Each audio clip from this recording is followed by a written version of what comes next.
Hello everybody, I hope all of you are doing good. I am Deepika from LearnoHub, एक ऐसा free learning platform जहां पर आप पढ़ सकते हो physics, chemistry, maths, biology and SST absolutely for free only at learnohub.com।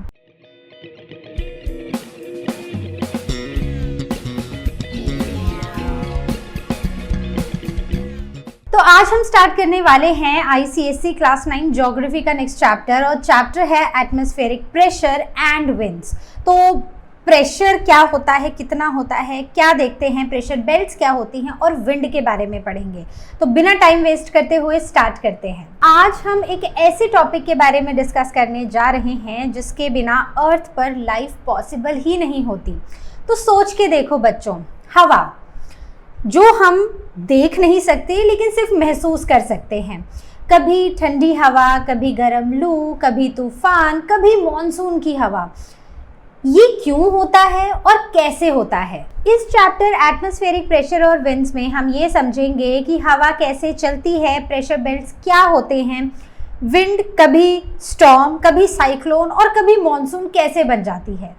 बच्चों, क्या आप ये बात जानते हो कि हवा सिर्फ गर्म या ठंडी नहीं होती, बल्कि हवा का एक प्रॉपर सिस्टम होता है और एक पैटर्न होता है, और इसी पैटर्न की वजह से दुनिया के हर एक रीजन में अलग अलग वेदर देखने को मिलता है। बच्चों, क्या आपने कभी ये सोचा है कि हवा नॉर्थ से साउथ क्यों चलती है?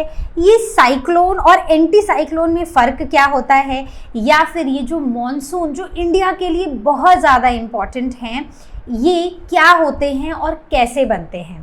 तो अगर नहीं सोचा है तो जवाब इस चैप्टर में ज़रूर मिलेंगे, तो सोच के रखना और जवाब मैं दूंगी। तो चलो समझते हैं स्टेप बाय स्टेप कि कैसे अर्थ के ऊपर सन की हीट, अर्थ का मूवमेंट और प्रेशर डिफरेंस की वजह से ये ग्लोबल डांस कैसा होता है हवा का।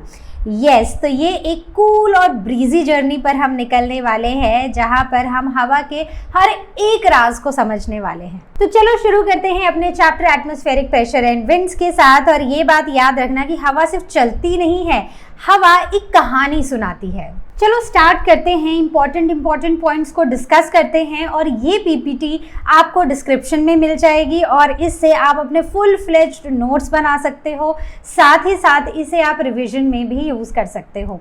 तो starting with what is atmospheric pressure. तो अगर हम बात करें तो अर्थ ना सराउंडेड बाय एयर है, राइट। तो हमारी जो अर्थ है, अर्थ का सरफेस है, उसके आसपास हवा की एक लेयर है, एक एनवेलप है, या फिर आप ये बोल सकते हो कि एक ब्लैंकेट है। तो ये हमेशा एक प्रेशर एक्सर्ट करती है। इवन अभी जब मैं बैठी हूँ, आप बैठे हो, हमारे ऊपर भी ना एक प्रेशर एक्सर्ट हो रहा है। हमारे आसपास से हर तरफ से हमारे ऊपर एक प्रेशर एक्सर्ट हो रहा है जो हवा कर रही है। ये इनविजिबल है, हम इसे सिर्फ फील कर सकते हैं। इवन आप कभी देखना कि अगर तेज़ हवा चली है, मान लो इस तरफ को हवा चल रही है और आप भी इसी तरफ को जा रहे हो, तो आपको ऐसा लगेगा जैसे कोई धक्का दे रहा है और अब आप आगे की तरफ को ना फास्ट चलते जा रहे हो, बल्कि आप उतना फास्ट चलना भी नहीं चाह रहे हो। वहीं पर अगर आप इस डायरेक्शन में हवा मूव कर रही है और आप अब ऑपोजिट डायरेक्शन में मूव करने की कोशिश करो, तो आप देखते हो कि एक रेजिस्टेंस सी फील होती है। मतलब आपको उस डायरेक्शन में चलना मुश्किल हो जाता है। तो आपको कोई चीज़ ऐसे ना रेजिस्ट कर रही है, कोई एक ऐसी चीज़ है जो आपको रोक रही है। तो बिल्कुल ये सब होता है एयर प्रेशर की वजह से। अब एयर प्रेशर और विंड्स दोनों ही वेदर के एलिमेंट्स हैं, और ये इनविजिबल एलिमेंट्स हैं।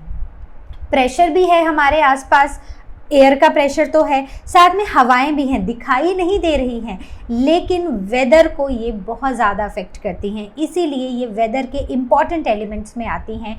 ये हमारे टेम्परेचर को, ह्यूमिडिटी को और प्रेसिपिटेशन को, बारिश, स्नो, कितना पानी होगा हमारे आसपास, हमारी हवा में टेम्परेचर कैसा होगा, इन सब चीज़ों को अफेक्ट करती हैं यही दोनों चीज़ें। तो ये बड़े ही इम्पॉर्टेंट एलिमेंट्स हैं वेदर के। अब अगर हम बात करें, अब हवा में अब होता क्या है कि जब धूप आती है ना, तो there is uneven heating of the earth.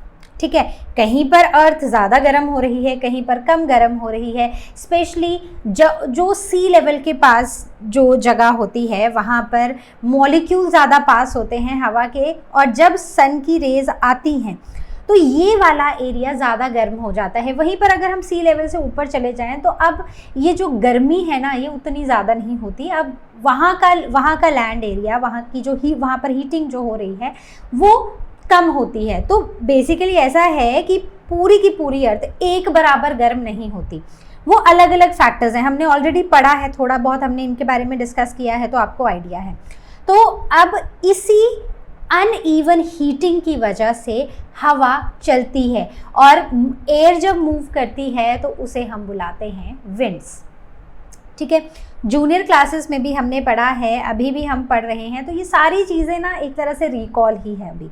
Then what is its importance? तो पहली बात है कि ये हमारे वेदर को कंट्रोल करती हैं। गर्मी होगी, ठंडी होगी, बारिश होगी, नहीं होगी, तूफान चलेगा, ये एकदम ऐसे ब्रीज वाली फीलिंग आएगी। एटमॉस्फेरिक प्रेशर ट्रांसपोर्ट करता है हीट को और मॉइस्चर को भी। अब बात करते हैं आगे, जहाँ पर हम बात करने वाले हैं the concept of air pressure में। एयर क्या है? हमने मैटर पढ़ा है। मैटर क्या होता है? What is matter? So matter is something that occupy space and has mass, correct. तो इसका मतलब है अगर एयर मैटर है तो एयर का मास भी होना चाहिए और एयर कुछ स्पेस भी ऑक्यूपाई करती होनी चाहिए। So yes, it has wait and it also exerts pressure.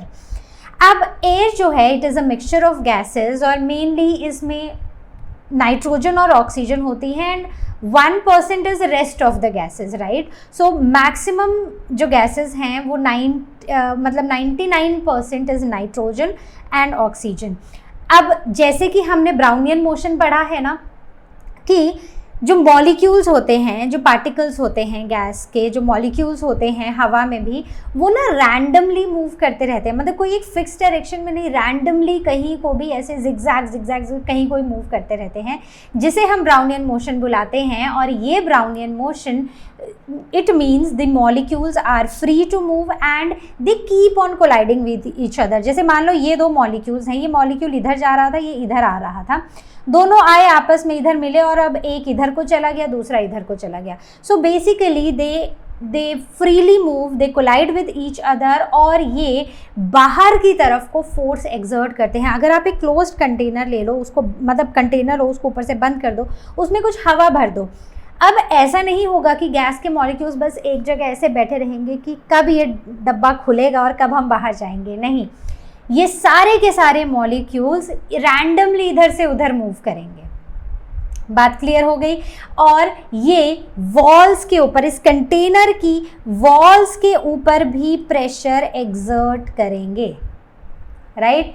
तो आपको याद होगा मैंने एक एक्सपेरिमेंटिक रील है 6, 7, 8 के चैनल पर मैंने बनाई थी, मैंने वहाँ पर डाली थी जब मैं फिज़िक्स पढ़ा रही थी। तो वहाँ पर एक मैंने रील डाली थी जिसमें एक मैंने टम्बलर लिया था, टम्बलर को पानी से भरा और उसके नीचे उसके ऊपर मतलब एक कार्डबोर्ड रख दिया और उसके बाद मैंने क्या किया, उस ग्लास टम्बलर को उल्टा कर दिया। और उल्टा करने से क्या हुआ, उल्टा करने से वैसे तो वो कार्डबोर्ड गिर जाना चाहिए था लेकिन वो गिरा नहीं। तो एक तरफ से तो पानी अपना प्रेशर लगा रहा था और नीचे से हवा भी अपना प्रेशर लगा रही थी, जिसकी वजह से वो जो कार्डबोर्ड है वो अपनी जगह पर रहा। सो जब हम अगर हम बलून की बात करें, जब हम बलून में हवा भरते हैं तो बलून एक्सपैंड होता है और ये एयर मॉलिक्यूल्स बाहर की तरफ को पुश करते हैं, ठीक है। तो बलून फुलाओ, उसको एक जगह से ऐसे प्रेस करने की कोशिश करो, ज़रा सा वो अंदर जाएगा और जैसे ही आप फिंगर हटाओगे वो वापस आएगा। क्यों? क्योंकि अंदर की हवा आउटवर्ड प्रेशर लगा रही है। अब बात करते हैं air pressure around the earth. अब वैसे ही क्या होता है कि हमारी जो अर्थ है ना, अर्थ को सराउंड कर रहा है एक एनवेलप, एक atmosphere which acts like a closed container. Now this is bounded by land and this is bounded by sea, right. तो हवा है, हवा के पास लैंड है और हवा के नीचे सी भी है। और जितने भी हवा के पार्टिकल्स हैं ये उड़ के स्पेस में क्यों नहीं चले जाते? तो हमने कॉम्पोजिशन ऑफ एटमॉस्फेयर पढ़ा था, तो हमने वहाँ पर भी ये बात डिस्कस की थी कि जितने भी एटमॉस्फेयर में मॉलिक्यूल्स हैं they are pulled towards the earth surface by the gravitational force of the earth। तो अर्थ की ग्रेविटी इन मॉलिक्यूल्स को ना अपनी तरफ को खींच रही है और एक स्ट्रांगली होल्ड करके रखा है। So the air pressure is basically the force exerted by air on a surface, ठीक है। So that is the air pressure, और ये एयर प्रेशर है because of the continuous collision of the gas molecules. Correct. तो अभी तक कोई doubt अगर है तो पूछ लेना। अब हम फैक्टर्स की बात करते हैं कि एयर के प्रेशर को कौन कौन से फैक्टर्स अफेक्ट करते हैं। तो मेनली हमारे दो फैक्टर्स हैं, not atmosphere but temperature and density, so T and rho. ठीक है। अब मान लेते हैं कि हमारा जो रो है, रो इज़ कांस्टेंट। तो अगर रो यानी कि अगर डेंसिटी कांस्टेंट है तो टेम्परेचर विल इंक्रीज। ठीक है, temperature will increase and pressure will also increase. अब मान लेते हैं कि हमारा प्रेशर इज़ कांस्टेंट, तो प्रेशर कांस्टेंट है तो टेम्परेचर बढ़ेगा और डेंसिटी कम होगी। वहीं पर अगर हमारे पास एट कांस्टेंट टेम्परेचर डेंसिटी कम होगी और प्रेशर बढ़ेगा। ठीक है, तो सिंपल सा है, याद रख लेना। ठीक है। अब यहाँ पर है क्या कि यहाँ पर ना there is a relation, sorry not rho but it has to be P. Okay, so let me remove this and write it again. Okay, so P is equal to density into temperature. तो मतलब अगर density और temperature change होंगे तो हमारा pressure भी change होगा। अब यहाँ पर अगर हम सी लेवल की बात करें तो जो एवरेज प्रेशर हम देखते हैं दैट इज़ 1034 ग्राम पर सेंटीमीटर क्यूब और इट इज़ 1013 MB। ठीक है, ये भी एक टर्म है जो 1 मार्क में MCQ टाइप में आपसे पूछी जा सकती है। अब हम बात करते हैं the effect of air pressure. तो एयर प्रेशर का क्या इफ़ेक्ट होता है? So this atmospheric pressure it acts on all living and non living things. तो जितना भी एटमॉस्फेयर का प्रेशर है ये हमारे लिविंग और नॉन लिविंग थिंग्स के ऊपर एक्ट करता है और इनको अफेक्ट भी करता है। हमें प्रेशर क्यों नहीं फील होता? अब इसका आंसर ना मुझे नहीं लगता मुझे देने की ज़रूरत है, क्योंकि मैंने आपको पिछले चैप्टर्स में भी दिया है, मैंने आपको जूनियर क्लासेस में भी ये पढ़ाया है कि हमारी बॉडी के अंदर ना एक फ्लूइड है जो बाहर की तरफ को प्रेशर एक्सर्ट कर रहा है। तो हमारी बॉडी से भी कोई चीज़ है जो बाहर की तरफ को प्रेशर एक्सर्ट कर रही है और बाहर से हवा अंदर की तरफ को प्रेशर एक्सर्ट कर रही है, इसीलिए हमें ये प्रेशर फील नहीं होता है। So at high altitudes the balance actually disturbs. और जब हायर ऑल्टीट्यूड में जाते हैं तो ये जो बैलेंस बना हुआ है ना ये थोड़ा डिस्टर्ब हो जाता है, क्योंकि अंदर से तो बाहर की तरफ को प्रेशर लग रहा है, लेकिन अब बाहर से अंदर की तरफ को जो प्रेशर लग रहा है वो कम हो गया है। Because as we move up, जैसे जैसे ऑल्टीट्यूड बढ़ता जाता है वैसे वैसे ये प्रेशर कम होता जाता है। तो यहाँ पर प्रेशर का बैलेंस अब डिस्टर्ब हो चुका है, इसीलिए कई बार नोज ब्लीडिंग, ईयर पेन और ब्रेथलेसनेस फील होते हैं when we are at the higher altitude.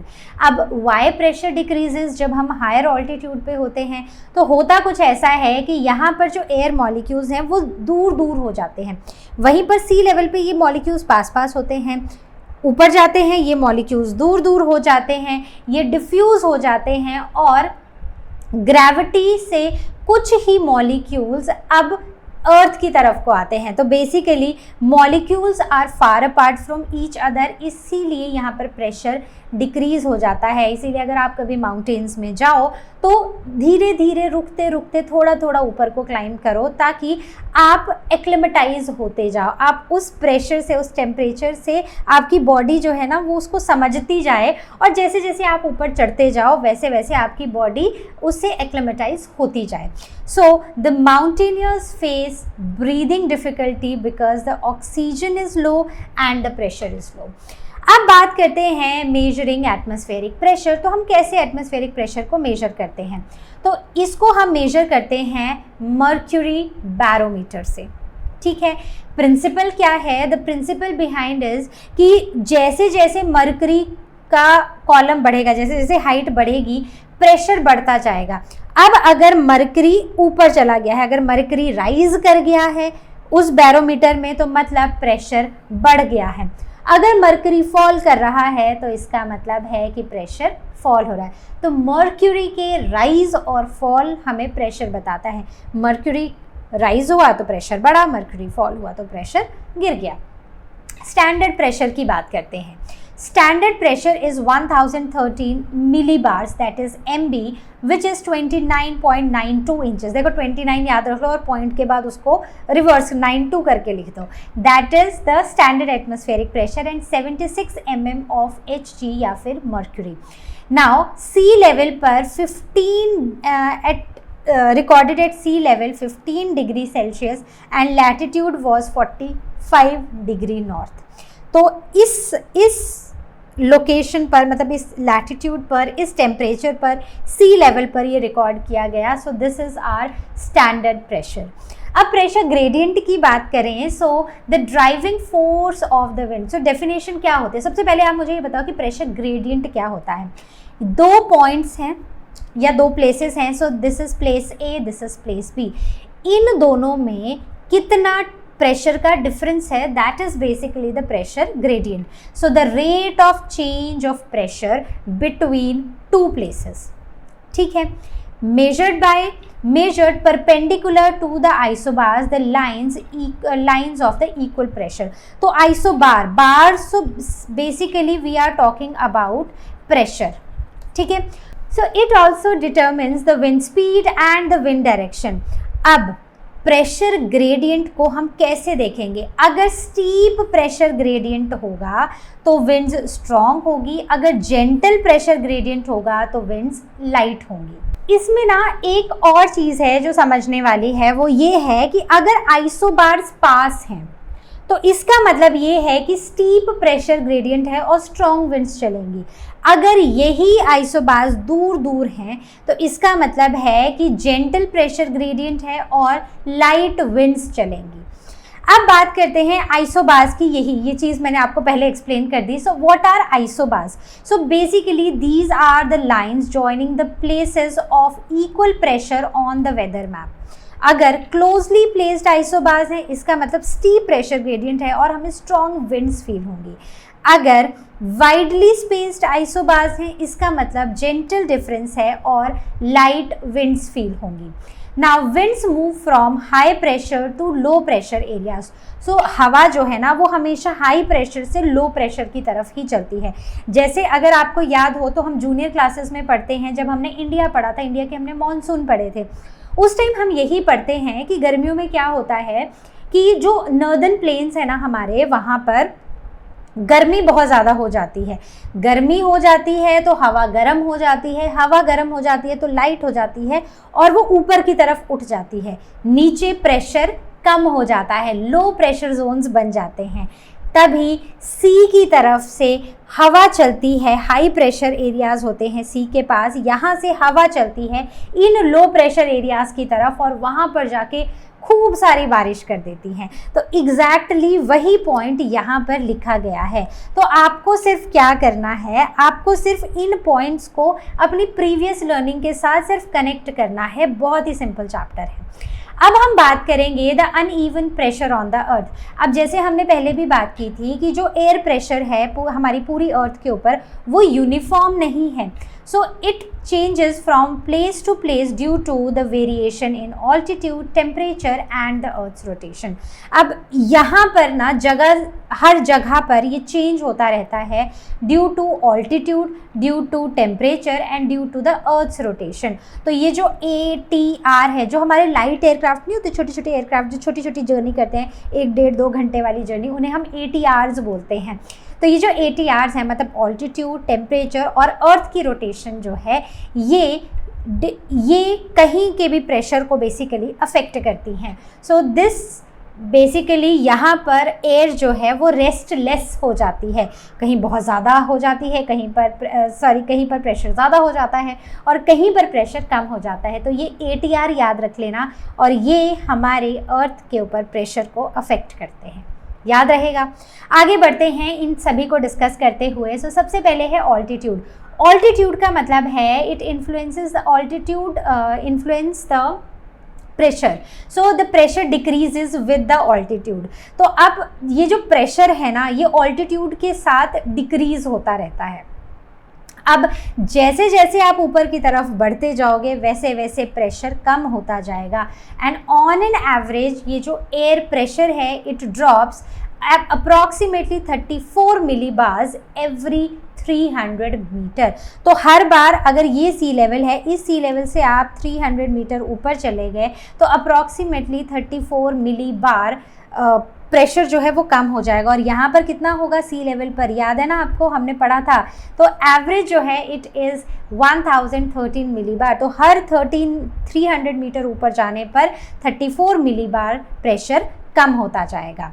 The reason being air compressible है, lower layers they are compressed by the weight of the air above. तो नीचे वाली जो लेयर्स है ना उनको ऊपर वाली लेयर्स कॉम्प्रेस करती हैं, तो ऊपर का वेट जो है वो नीचे वाली लेयर्स पर आता है, वो कॉम्प्रेस होती हैं।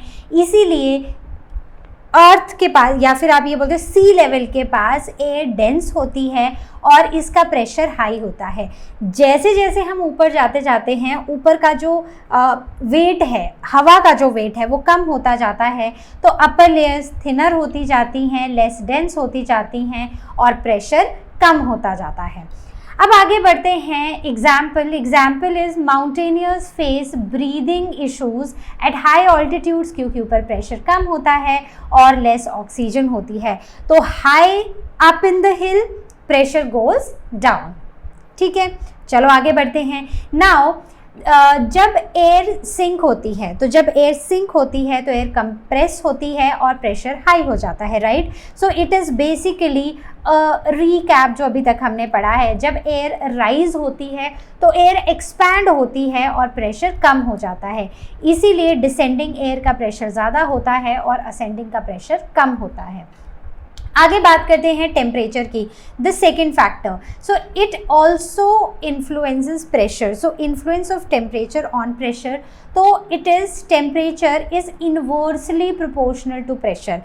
आपको याद है हमने हवा के बारे में पढ़ा था कि जैसे जो प्लेन एरियाज़ होते हैं वहाँ पर समर्स में बहुत ज़्यादा गर्मी होती है, तो हवा बहुत ज़्यादा हीट अप हो जाती है, और हवा हीट अप हो जाती है, टेम्परेचर बढ़ जाता है, तो हवा लाइट हो जाती है, हवा चली जाती है ऊपर, राइट, और नीचे लो प्रेशर जोन्स क्रिएट हो जाते हैं। तो क्योंकि ये इनवर्स रिलेशन है, तो hot air it expands, it rises up और नीचे लो प्रेशर क्रिएट हो जाता है। वहीं पर cold air it contracts and it sinks and it creates high pressure. Clear हो गया, आगे बढ़ें। नाउ टॉकिंग अबाउट इक्वेटर पर क्या होता है। देखो इक्वेटर पर क्या होता है कि इक्वेटर पर डायरेक्ट सन रेज आती हैं, तो सन हवा को गर्म कर देता है, वो ऊपर राइज हो जाती हैं और लो टेम्परेचर जोन्स क्रिएट हो जाते हैं। वहीं पर जब हम यहाँ पर पोल्स की तरफ जाते हैं, तो पोल्स की तरफ जाने पे हवा ठंडी हो जाती है, क्योंकि अब सन रेज स्लैंटिंग हो जाती है, तो उतनी गर्मी वहाँ तक पहुँच नहीं पाती है। तो हवा ठंडी है इसलिए हवा सिंक हो जाती है और हाई प्रेशर जोन्स क्रिएट होते हैं। इसका मतलब इक्वेटर के पास लो प्रेशर जोन होता है, और जैसे जैसे हम इक्वेटर से दूर जाते जाते हैं प्रेशर बढ़ता जाता है और हमारे पोल्स पर हाई प्रेशर जोन्स होते हैं। अब बात करते हैं द इक्वेटोरियल रीजन्स की। तो इक्वेटोरियल रीजन्स पर there are low pressure belts and polar regions में हाई प्रेशर बेल्ट्स होते हैं, और ये जो वेरिएशन है टेम्परेचर और प्रेशर की, it sets air in the motion forming a wind. इसीलिए अब ये जो प्रेशर बेल्ट्स क्रिएट हो रही हैं, कहीं पर हाई प्रेशर है कहीं पर लो प्रेशर है, इसकी वजह से ना विंड अब मोशन में, हवा जो है वो मोशन में आ जाती है, अब वो विंड बन जाती है। और यही इसी की वजह से ये जो हवा चलती है ना, जब तेज़ हवा चल रही है, तो समझ लो कि यहाँ पर ना प्रेशर में गड़बड़ हो चुकी है, या तो प्रेशर कहीं पर घट चुका है या कहीं पर बढ़ चुका है। अब सारी की सारी हवा भागती हुई एक तरफ निकल जा रही है, तो मतलब हाई प्रेशर से अब हवा भाग रही है towards the low pressure zones.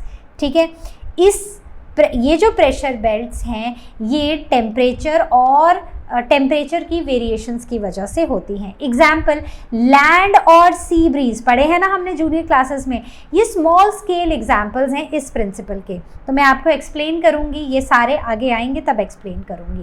अब हम बात करने वाले हैं रोटेशन ऑफ अर्थ की। अब बात करते हैं रोटेशन ऑफ अर्थ की। तो अर्थ का जो रोटेशन है वो भी इन्फ्लुएंस करता है प्रेशर को, क्योंकि जब हमारी अर्थ रोटेट करती है ना तो अर्थ की रोटेशन से हवा को भी एक पुश मिलता है।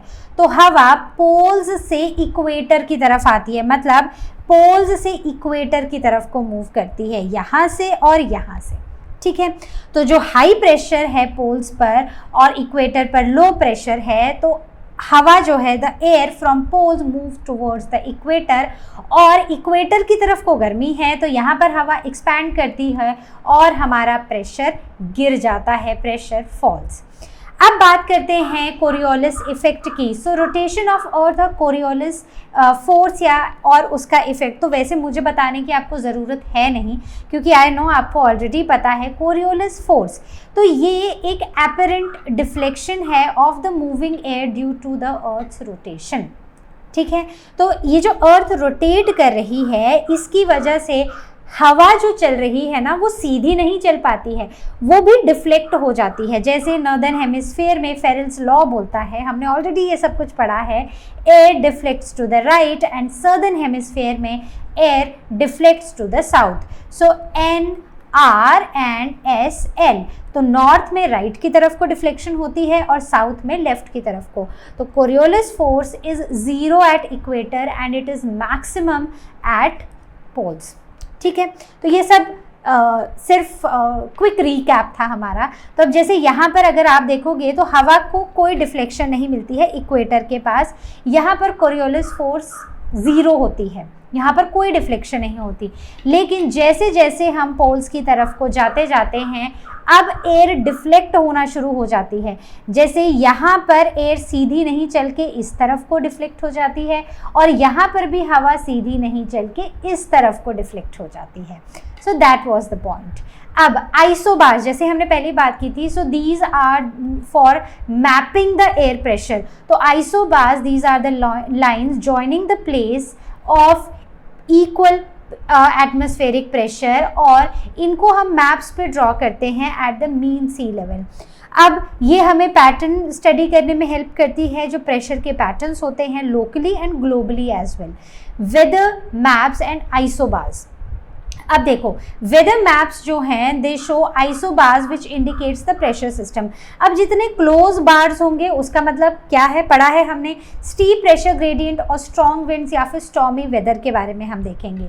डिस्टेंट आइसोबार्स में जेंटल ग्रेडियंट हमें मिलता है और लाइट विंड्स होती हैं और काम वेदर होता है। तो जितनी पास हैं आइसोबार्स मतलब उतनी ही स्ट्रॉन्ग विंड्स फील होंगी, जितने दूर हैं उतनी ही ज़्यादा काम वेदर देखने को मिलेगा। अब एक क्विक रिकैप है अभी तक जो भी हमने पढ़ा है उसके बारे में। तो एयर का प्रेशर ऑल्टीट्यूड, टेम्परेचर और रोटेशन यानी कि ATR पे डिपेंड करता है।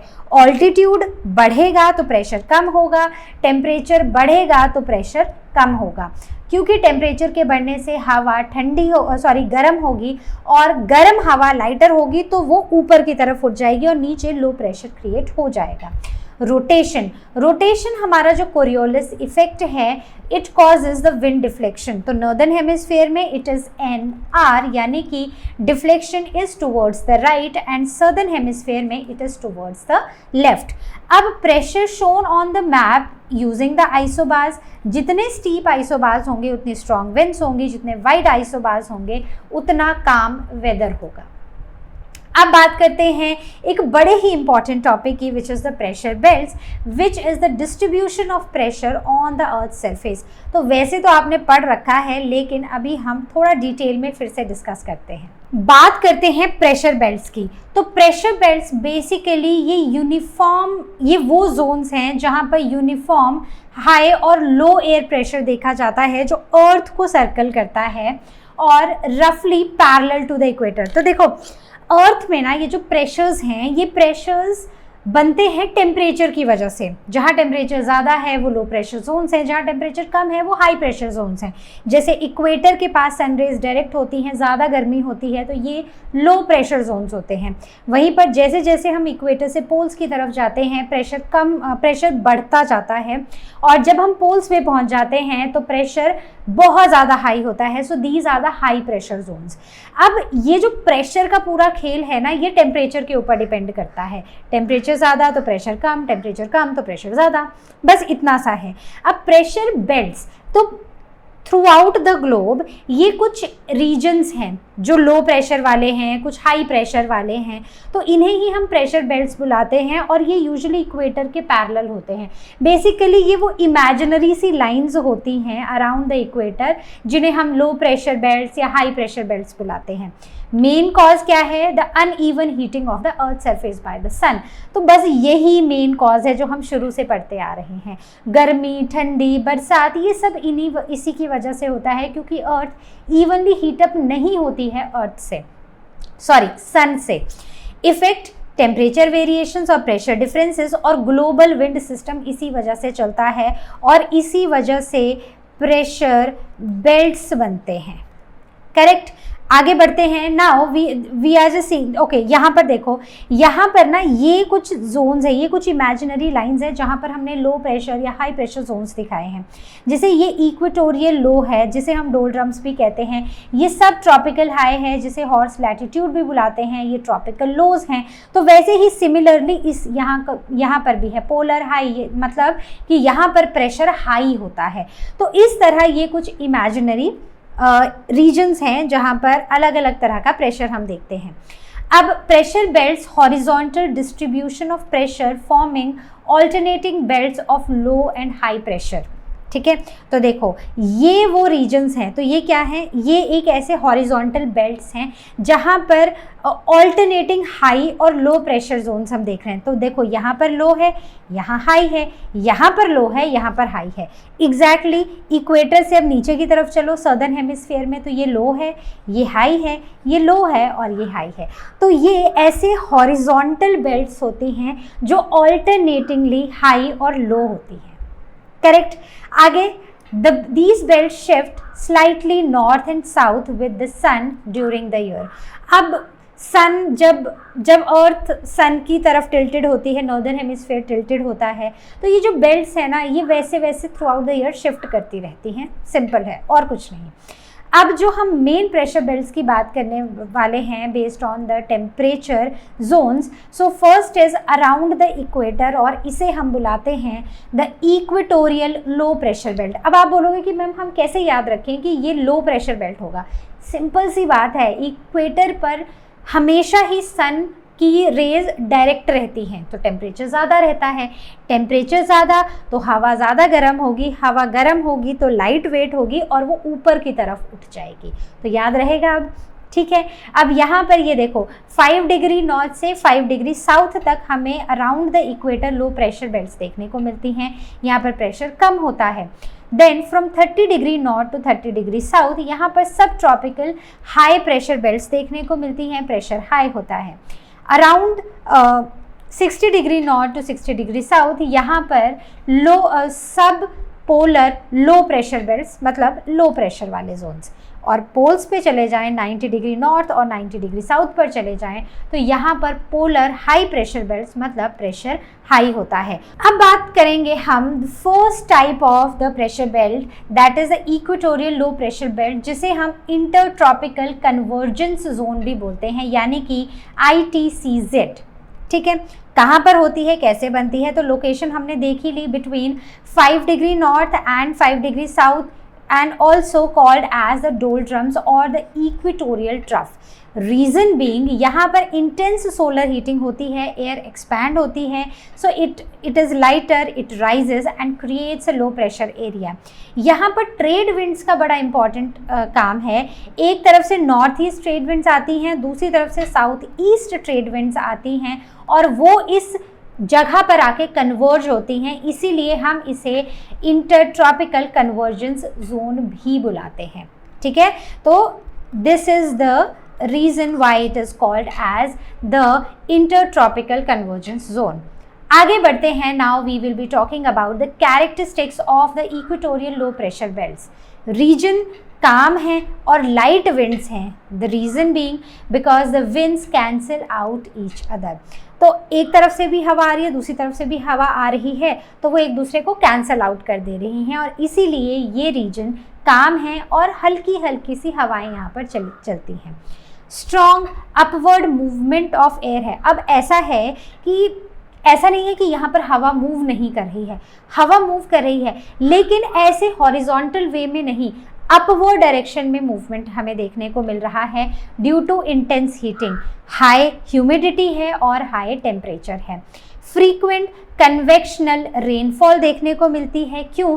क्योंकि हवा ऊपर उठ जाती है, थंडरस्टॉर्म्स होते हैं, सिक्वल्स और हैवी शावर्स देखने को मिलते हैं. Then the air rises, it cools and forms the towering cumulonimbus clouds. तो आपने ना सिंपल सा बताओ क्या होते हैं ये, इतना बड़ा सा शब्द है ना. C for cumulonimbus and C for cauliflower. तो आपने गोभी देखी है, फूल गोभी, कॉलीफ्लावर. तो बस एग्जैक्टली ऐसे जब आपको क्लाउड्स आसमान में दिखाई देते हैं ना, ये यहाँ पर वैसे ही क्लाउड्स की बात हो रही है. तो जब हवा गर्म हो जाती है, वो राइज हो जाती है, ऊपर जाके वो ठंडी हो जाती है और वो वहाँ जाके क्लाउड्स बना देती है. तो बस हम उसी की बात कर रहे हैं.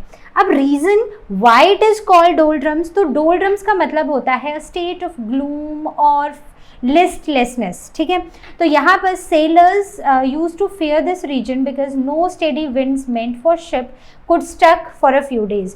तो ये माना जाता है कि सेलर्स को ना ये वाला जो रीजन है ना उससे बड़ा डर लगता था, क्योंकि यहाँ पर कोई विंड्स नहीं होती थी और विंड्स ना होने की वजह से उनकी शिप्स जो हैं वो स्टक हो सकती हैं.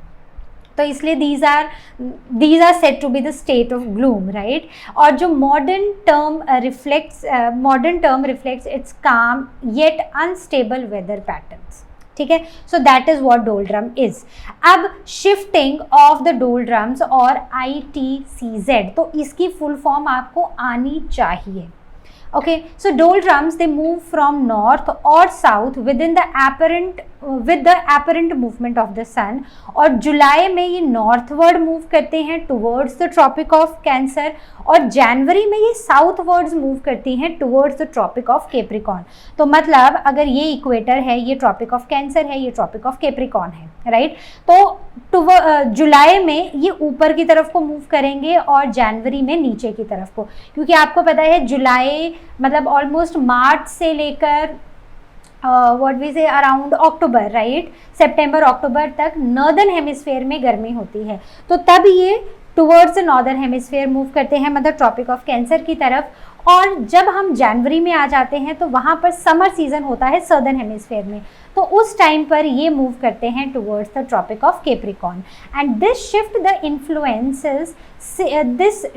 influences the seasonal wind pattern just like the monsoons. Okay, अब हम बात करने वाले हैं द सेकेंड टाइप ऑफ सब ट्रॉपिकल हाई प्रेशर बेल्ट्स, जिसका लोकेशन और एक्सटेंट सबसे पहले देखेंगे.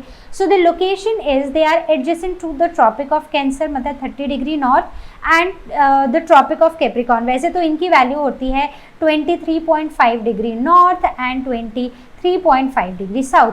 तो यही बोला है कि ये ट्रॉपिक ऑफ कैंसर और ट्रॉपिक ऑफ कैप्रिकॉर्न के एडजेसेंट होती हैं.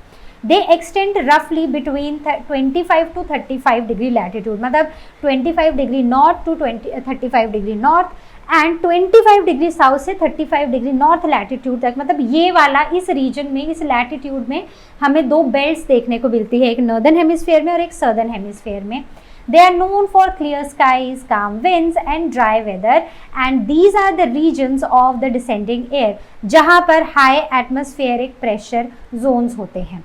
आगे बढ़ते हैं. Now we will be talking about approximately ये इनके रीजन्स हैं. जैसे हमने पढ़ा तो हम ऑलमोस्ट मिड लैटिट्यूड्स की बात कर रहे हैं. अब इनकी फॉर्मेशन की बात करें तो जो वार्म एयर होती हैं इक्वेटोरियल लो प्रेशर जोन से वो राइज होती हैं, ऊपर की तरफ आती हैं and they move towards the poles. ठीक है, मतलब हायर ऑल्टीट्यूड की तरफ से इक्वेटर से विंड्स मूव करने लगती हैं. और जब ये 30 डिग्री नॉर्थ या 30 डिग्री साउथ पर पहुंचती हैं तो ये हवा ठंडी हो जाती है और ये सिंक हो जाती है, नीचे की तरफ आ जाती है। डिसेंडिंग एयर से अब एयर नीचे को आएगी तो नीचे प्रेशर बढ़ेगा तो कॉम्प्रेशन होगा। This increases the pressure and high pressure belts are formed and these belts are called as subtropical anticyclones. So don't worry कि अभी एंटीसाइक्लोन्स क्या होते हैं, by the end of the chapter में वो भी समझा दूंगी। तो इन्हें सब ट्रॉपिकल एंटीसाइक्लोन्स भी बुलाया जाता है। अब अगर हम इनके कैरेक्टरिस्टिक्स की बात करें तो सबसे पहले एयर मूवमेंट की बात करते हैं। तो एयर की मूवमेंट डिसेंडिंग होती है, मतलब नीचे की तरफ को आती है, स्टेबल होती है और ड्राई विंड्स होती हैं। क्लाउड की बात करें तो मिनिमल क्लाउड्स होते हैं, स्काई मोस्टली क्लियर रहता है। प्रेसिपिटेशन, क्योंकि हवा ठंडी है तो इसलिए बहुत कम प्रेसिपिटेशन देखने को मिलती है और यहाँ पर डेजर्ट लाइक कंडीशंस बनती है, जैसे कि Sahara desert, Arabian desert, Kalahari desert. Weather, hot days, cool nights and arid conditions. तो इस वेदर को याद रखने के लिए हमने अभी तक जितने भी कॉन्टिनेंट्स पढ़े हैं, हमने वहाँ पर जितने भी डेजर्ट पढ़े हैं, तो हमने हर डेजर्ट में यही पढ़ा है कि डेजर्ट्स दिन में तो बहुत गर्म होते हैं लेकिन रात को ये डेजर्ट हीट एकदम लूज कर देते हैं, तो कूल नाइट्स होती हैं। और ड्राई रीजन्स होते हैं, एरिड कंडीशंस होती हैं क्योंकि बारिश बहुत कम या ना के बराबर होती है या होती ही नहीं है। तो इसलिए these are the weather conditions। अब विंड सिस्टम इज जनरेटेड। तो कौन कौन से विंड्स होती हैं? ट्रेड विंड्स होती हैं towards the equator and westerlies towards the poles. So these are the wind systems which are generated. तो एक तो ट्रेड विंड्स और दूसरी टुवर्ड्स द पोल्स वेस्टर्लीज चलती हैं। अब हम आते हैं यहाँ पर कि why they are called as horse latitudes. तो सबसे नीचे जो इक्वेटर के पास है उन्हें हम डोल्ड्रम्स बुला रहे थे, ऐसे सैड सा, ग्लूमी सा, और इन्हें हम हॉर्स लैटिट्यूड्स बुलाते हैं। क्यों बुलाते हैं? क्योंकि अर्ली सेलिंग डेज में ships often get stuck due to the calm winds in these latitudes. To lighten the load and conserve water, sailors sometimes threw horses over the board since these are called as the horse latitudes. तो वो क्या करते थे कि उनके जो घोड़े होते थे ना, उनको ही फेंक देते थे, तो इसीलिए इन्हें हॉर्स लैटिट्यूड्स कहा जाता है। Represents the region with the calm weather with no steady surface winds. ठीक है, आगे बढ़ते हैं। Now talking about the importance of सब tropical high pressure belts. Now the source regions for the major global wind system, first are the trade winds and second are the westerlies. So जो trade winds होती हैं वो equator की तरफ चलती हैं और वेस्टर्लीज पोल्स की तरफ चलती हैं। These are responsible for major desert formations in both the hemisphere। अब इनकी वजह से, क्योंकि हवा ठंडी है, हवा चल रही है, हवा ठंडी है, कोई मॉइस्चर नहीं है, इसकी वजह से डेजर्ट लाइक कंडीशंस दोनों ही पोल्स में, नॉर्दर्न और दोनों ही हेमिस्फीयर्स में, नॉर्दर्न और सदर्न में मेजरली डेजर्ट्स हमें इन रीजन्स में देखने को मिलते हैं। बात क्लियर हो गई? आगे बढ़ें। Now affect the weather stability, high pressure areas हैं, bring clear skies and dry conditions. तो आप मेरे को ज़रा सोच के बताओगे, आप मुझे कमेंट सेक्शन में आंसर करोगे कि हमारी कंट्री में जो डेजर्ट है राजस्थान में, वो किस लैटिट्यूड पे आता है। तो ये आपको सर्च करके मुझे बताना है, क्या वो हॉर्स लैटिट्यूड है या नहीं है, ये आपको ऑब्जर्व करना है। आगे बढ़ते हैं। नाउ द कैरेक्टरिस्टिक्स की अगर हम बात करें तो जैसे हमने यहाँ पर देखा, सो this is the location, this is the movement of air, descending air है, हाई प्रेशर जोन्स क्रिएट हो रहे हैं, वेदर काम है, क्लियर है, ड्राई है, और इसे हॉर्स लैटिट्यूड भी बुलाते हैं। और जो विंड सिस्टम ओरिजिनेट हो रहा है तो यहाँ पर टुवर्ड्स इक्वेटर ये है, ट्रेड विंड्स हैं, और एंड पोल्स की तरफ को चलती है वेस्टर्लीज।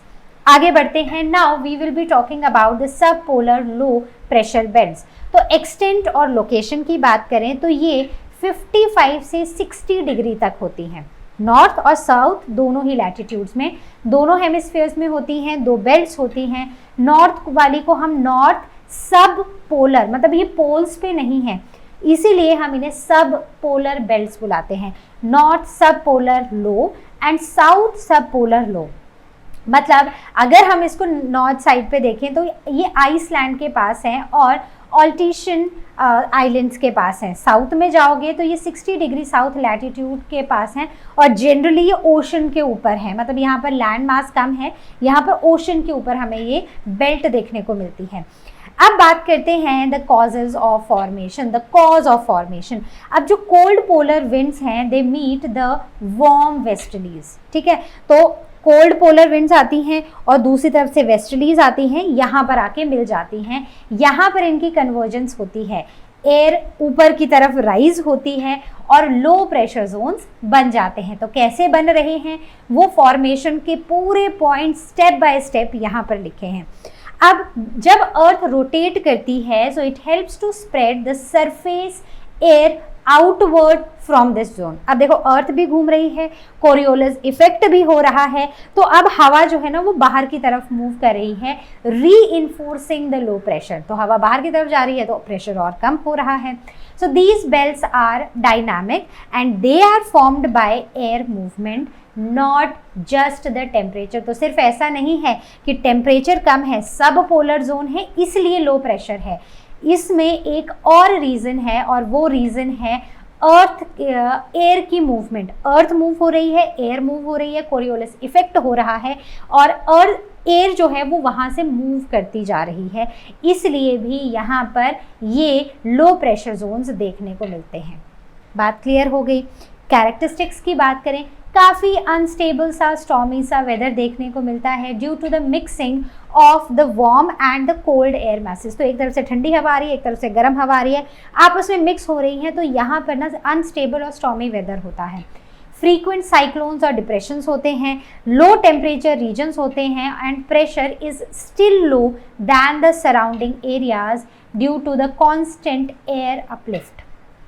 अब वैसे तो एयर मिक्स हो रही है, रीजन ठंडा है, टेम्परेचर कम है, लेकिन यहाँ पर प्रेशर फिर भी कम होता है। द रीज़न बीइंग ये जो हवा आ रही है ना हर तरफ से और फिर हवा अपलिफ्ट हो जा रही है, कॉन्स्टेंटली हवा जो है वो असेंड हो रही है, डिसेंड नहीं हो रही है, असेंड हो रही है, इस वजह से यहाँ पर लो प्रेशर देखने को मिलता है। They are more pronounced in the southern hemisphere. क्योंकि वहाँ पर लैंड बैरियर्स कम हैं और ओपन स्पेस है, ओशन जो है वो एक ओपन सरफेस है, ओपन एरिया ज़्यादा है, इसलिए ये ज़्यादा प्रोमिनेंट हमें सदर्न हेमिस्फीयर में देखने को मिलती है। एक चीज़ रिकॉल कराऊँ आपको, आई नो आपको याद होगी बट रिकॉल कर लेते हैं। जब हम अर्थ के बारे में पढ़ रहे थे तो हमने अर्थ में ना एक चीज़ पढ़ी थी कि कभी भी लैंड और वाटर जो है ना वो दोनों ही हेमिस्फीयर्स में, अगर एक तरफ लैंड है तो मोस्टली दूसरी तरफ पानी होगा, एक तरफ पानी है तो दूसरी तरफ लैंड होगी। तो इसीलिए क्योंकि नॉर्दर्न हेमिस्फीयर में ज़्यादा लैंड एरिया है, सदर्न में वाटर एरिया ज़्यादा है, मतलब ओशन, सीज एंड ओशन ज़्यादा है, इसलिए ये वाला जो सब पोलर लो प्रेशर बेल्ट्स हैं ये सदर्न हेमिस्फीयर में ज़्यादा प्रोमिनेंट होती हैं। अब हम कुछ एग्जाम्पल्स की बात करने वाले हैं। तो एग्जाम्पल्स में सबसे पहला है नॉर्थ अटलांटिक। तो आपको पता है ना वो एस शेप का ओशन था, तो ये जो एस शेप ऊपर एक तरफ नॉर्थ अमेरिका है एक तरफ यूरोप है, तो यहाँ पर आइसलैंडिक लो मतलब आइसलैंड के पास है, नॉर्थ पैसिफिक, तो पैसिफिक सबसे बड़ा ओशन है, सो दिस इज ऑल्टीशियन लो। यहाँ पर ऑल्टीशियन आइलैंड्स के आसपास हमें ये लो प्रेशर बेल्ट्स देखने को मिलती हैं। तो ये चीज़ मैं अभी मार्क नहीं कर रही हूँ मैप पे, लेकिन आपको ज़रूर करनी है। Now these are the seasonal pressure cells strong in winter when temperature contrasts are greater. तो जब टेम्परेचर कॉन्ट्रास्ट ज़्यादा होते हैं तो ये ज़्यादा स्ट्रॉन्ग हमें देखने को मिलता है, वहीं पर समर्स में ये वीक होता है या फिर ये एकदम वैनिश हो जाता है, खत्म हो जाता है as the sub tropical high pressure expands polewards. ठीक है, क्योंकि अब ये पोल्स की तरफ को एक्सपैंड होने लग जाता है द हाई सब ट्रॉपिकल हाई प्रेशर। अब यहाँ पर क्या आप मुझे मार्क करके दिखाओगे आइसलैंड एंड द ऑल्टीशियन आइलैंड्स। तो यहाँ पर देखो इस मैप में दिस इज आइसलैंड, ठीक है, आइसलैंड, और यहाँ पर ना जब हम नॉर्थ अमेरिका की तरफ आते हैं और दूसरी तरफ से रशिया आ रहा है तो यहाँ पर कुछ आइलैंड्स देखने को मिलते हैं विच आर द ऑल्टीशियन आइलैंड्स। अब यहाँ पर वेदर इन्फ्लुएंस की अगर हम बात करें so these lows bring frequent cyclonic storms to the regions like Europe, northern Europe, Canada and Alaska. तो नॉर्दर्न यूरोप, कनाडा और अलास्का में ये फ्रीक्वेंटली साइक्लोनिक स्टॉर्म्स लेकर आते हैं। अब आगे बढ़ते हैं, now talking about the importance in the global circulation. अब होता क्या है, this marks the boundary between the westerlies and the polar easterlies, और इस बेल्ट से दे रीडिस्ट्रीब्यूट द हीट। अब जब ये हवाएं चलती हैं ना, तो हवा ऐसे मज़े के लिए, कोई अपने डांस के लिए नहीं चल रही हैं, बेसिकली ये टेम्परेचर को इन्फ्लुएंस करती हैं। लो प्रेशर हाई प्रेशर की वजह से चलती हैं, हाई प्रेशर से लो प्रेशर जोन्स की तरफ आती हैं, और यहाँ पर हीट का रीडिस्ट्रीब्यूशन होता है between the mid and the high altitudes, तो लैटिट्यूड सॉरी। तो बेसिकली ये मिड लैटिट्यूड है। अगर आप यहाँ पर नॉर्दर्न हेमिस्फीयर में देखोगे ना, तो ये वाला जोन मिड लैटिट्यूड में आता है, और इसके ऊपर जो है these are the high latitudes. तो इनके बीच में ना हीट का रीडिस्ट्रीब्यूशन होता है, जिसकी वजह से बहुत ज़्यादा स्टॉर्म साइक्लोन्स हमें देखने को मिलते हैं। So the major cyclonic storm track originates here and this influencing the weather patterns in the temperate regions. आगे बढ़ते हैं, नाउ टॉकिंग अबाउट द सब पोलर लो प्रेशर बेल्ट्स। तो इनका जो लैटिट्यूड है, it is 55 to 60 degree south. The nature is dynamic low pressure zones है ये। कॉज है convergence of cold and warm winds. तो ये बात याद रखना, जब आप सब पोलर में आओगे तो सब पोलर ऑल दो लो प्रेशर बेल्ट है, लेकिन यहाँ पर ये जो प्रेशर बेल्ट बनी है, this is all because of the convergence of the warm winds and the cold winds. तो नॉर्थ पोल्स की तरफ से कोल्ड विंड्स आ रही हैं, और वहीं पर इक्वेटर की तरफ से वार्म विंड्स आ रही हैं। Example, Icelandic low and Aleutian low. Weather is stormy and cyclonic and these are strong in the southern hemisphere. आगे बढ़ते हैं, now we will be talking about the polar high pressure belts. Extent और location की बात करें तो अब ये 75 डिग्री से 90 डिग्री के बीच में होती हैं, नॉर्थ में भी और साउथ में भी। Include the Arctic region and the Antarctic region, मतलब जो नॉर्थ पोल है आर्कटिक रीजन है, और जो साउथ पोल है एंटार्क्टिक रीजन है, वहाँ पर भी। This represent the zones of the permanent high pressure due to the extreme cold. आगे बढ़ते हैं, now the causes of high pressure at the poles. Reason being temperature कम है, एयर ज़्यादा डेंस है और एयर हैवी है। तो कूल एयर है तो डेंसर है, तो वो नीचे की तरफ आएगी और ज़्यादा प्रेशर क्रिएट करेगी सरफेस के ऊपर, इसलिए ये हाई प्रेशर जोन्स हैं। Resulting in the permanent anti cyclones the areas of the descending air. तो यहाँ ये एंटी साइक्लोनिक रीजन्स हैं, इनको मैं डिटेल में बाद में एक्सप्लेन करूँगी, साइक्लोन्स और एंटी साइक्लोन्स को। The air moves outward from the poles as polar easterlies, that is the cold surface winds. तो ये बाहर की तरफ को मूव करती हैं पोल से, और इन्हें बुलाया जाता है द पोलर ईस्टर्लीज। आगे बात करते हैं इनके कैरेक्टरिस्टिक्स की। तो आई डोंट थिंक सो मुझे बताने की ज़रूरत है, आपको पता ही है। The thing is, these are cold, dense and dry. The characteristics, there are clear skies and stable weathers. वहीं पर जो easterly winds हैं, they blow outward, बाहर की तरफ, and they deflect west due to the Coriolis force. ठीक है, तो ये west की तरफ को deflect होती हैं। Coming on to these winds feed the subpolar low pressure belts. तो जैसे हमने बात की थी सब पोलर लो प्रेशर बेल्ट्स, तो ऊपर से आती हैं पोलर विंड्स ठंडी वाली और नीचे से आती हैं वार्म विंड्स। ठीक है, आगे बढ़ते हैं। Now what are the features, what are the different features of the Arctic region and the Antarctic region. ठीक है, तो देखो स्ट्रेंथ की अगर हम बात करें तो जो आर्कटिक रीजन है ना, वहाँ पर ये जो बेल्ट्स हैं इसकी जो स्ट्रेंथ है वो कम होती है, लेस परसिस्टेंट होता है। एंटार्क्टिक में these are strong and permanent. The reason being यहाँ पर ओशन मॉडरेट कर देता है टेम्परेचर को, वहीं पर एंटार्क्टिक रीजन में ज़्यादा लैंड एरिया है, लार्ज है, आइसी कॉन्टिनेंट है, मतलब लैंड एरिया ज़्यादा है, इसलिए यहाँ पर स्ट्रॉन्ग और परमानेंट होती हैं। Location over land areas in winters and over the central Antarctica. Then effect is variable and seasonal, वहीं पर इस प्रेशर बेल्ट का इफेक्ट यानी कि पोलर प्रेशर बेल्ट का इफेक्ट स्टेबल होता है एंड राउंड द ईयर ये हाई ही रहता है। वहीं पर एंटार्क्टिक में कैसा होता है, वेरिएबल होता है और सीजनल होता है। Coming on to the weather and the wind patterns, तो जो पोलर ईस्टर्लीज होती है वो यहाँ पर आके मर्ज करती हैं, सो मूविंग टूवर्ड्स द सब पोलर लोज। तो आएंगी और जो सब पोलर रीजन्स हैं उनकी तरफ को ये मूव करेंगी, मतलब अराउंड 60 डिग्री की तरफ को ये मूव करेंगी। मूवमेंट इज आउटवर्ड, पोल से आ रही है तो ठंडी होगी और मॉइस्चर भी नहीं होगा, ड्राई होगी, तो बहुत ही कम प्रेसिपिटेशन होगी इन हवाओं से। द रोल इन सर्कुलेशन, तो this help to complete the global air pressure system and balancing the equatorial lows. आगे बढ़ते हैं। Now what causes the winds. अब विंड्स क्यों चलती हैं, विंड्स आने का रीज़न क्या है, तो अब हम विंड सिस्टम के बारे में पढ़ने वाले हैं, अर्थ के विंड सिस्टम के बारे में। So what causes winds, winds क्यों होती हैं, मतलब क्यों चलती हैं। सो मेनली ये differential heating of earth surface की वजह से ही होता है, एग्जैक्टली जो हम इतनी देर से डिस्कस करते आ रहे हैं। हमने लास्ट चैप्टर पढ़ा था इंसोलेशन, यहाँ पर भी लिखा हुआ है। इंसोलेशन मतलब ये जो इनकमिंग सोलर रेडिएशंस हैं जो अर्थ को हीट कर रही हैं और अब अर्थ से हीट निकल रही है, वो आसपास की हवा को गर्म करती है। तो एग्जैक्टली यही रीज़न है, ये जो अनइवन हीटिंग है, डिफरेंशियल हीटिंग है अर्थ सरफेस का, it causes winds. Key factors है unequal distribution of insolation and the earth's rotation. So these are the two key factors, ये आपको पता होना चाहिए। आगे बढ़ते हैं। Now these causes the movement of air which leads to wind system, pressure belts and the ocean currents. आगे देखते हैं।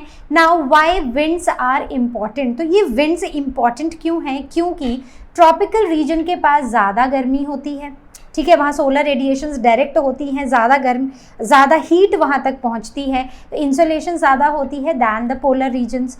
अब इसकी वजह से ना एक लैटिट्यूडनल इम्बैलेंस ऑफ हीट देखा जाता है थ्रू आउट द ग्लोब। अब अगर विंड चलेगी तो ये जो बैलेंस है ना हवा का, ये बना रहेगा।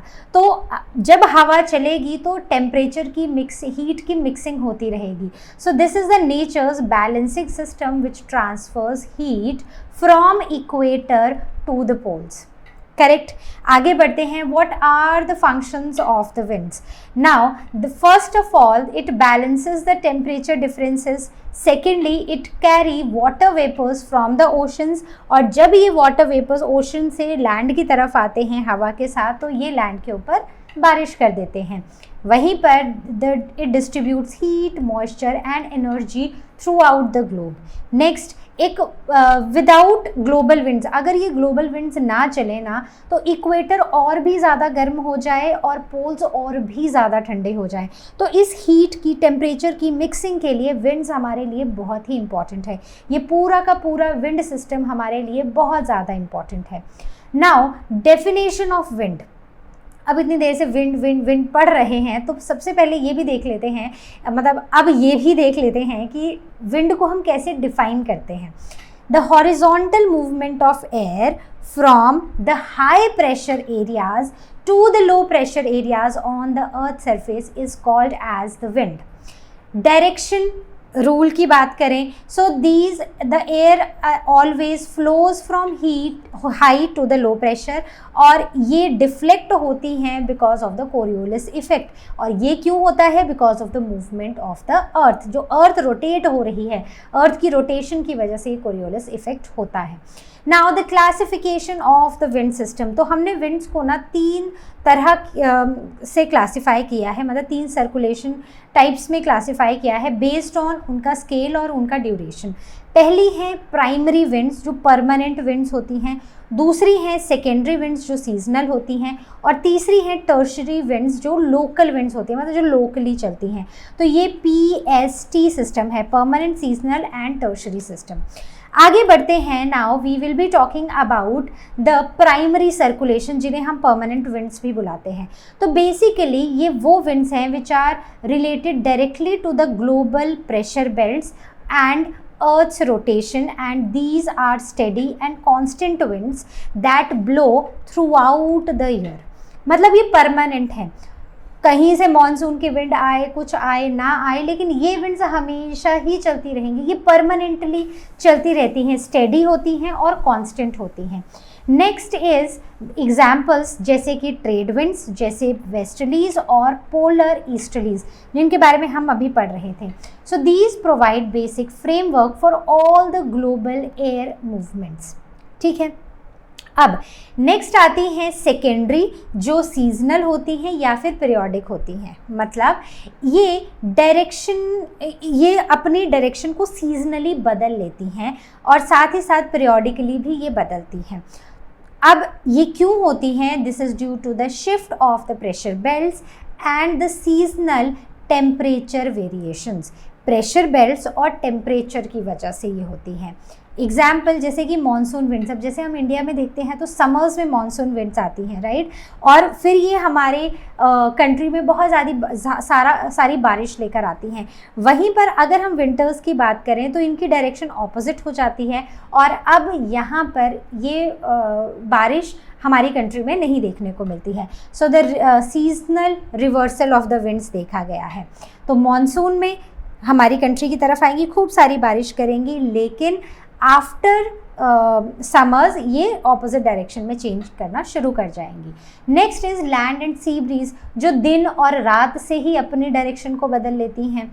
Next are the cyclones and anticyclones, जो रोटेशनल सिस्टम की वजह से होती हैं of high and low pressure. तो इसके बारे में हम एंड टॉपिक, जो लास्ट टॉपिक है वो यही है, इसको हम डिटेल में वहाँ पर डिस्कस करेंगे। Now talking about the tertiary circulation, इन्हें हम लोकल विंड्स भी बुलाते हैं। ये लोकल और वेरिएबल विंड्स होती हैं। These are caused by the local heating, cooling and topography. These affect the weather and the climate of the smaller areas. Example जैसे लू, तो इंडिया में ये जो लू होती है ना, ये गर्मियों में चलती है, तो ये नॉर्थ इंडिया में ही चलती है। ये वहाँ की लोकल विंड है। जैसे लोकल बस होती है ना, जो विद इन अ सिटी ही चलती है, बस ये वैसी ही एक लोकल विंड है जो विद इन कंट्री के एक रीजन में ही चलती है। Next is foehn and chinook, these are the warm dry winds जो माउंटेन्स में चलती हैं। Next is mistral, these are the cold winds in the Europe. तो कुछ नाम याद रख लेना, हो सकता है आपसे 1 मार्क में क्वेश्चन पूछ लिया जाए।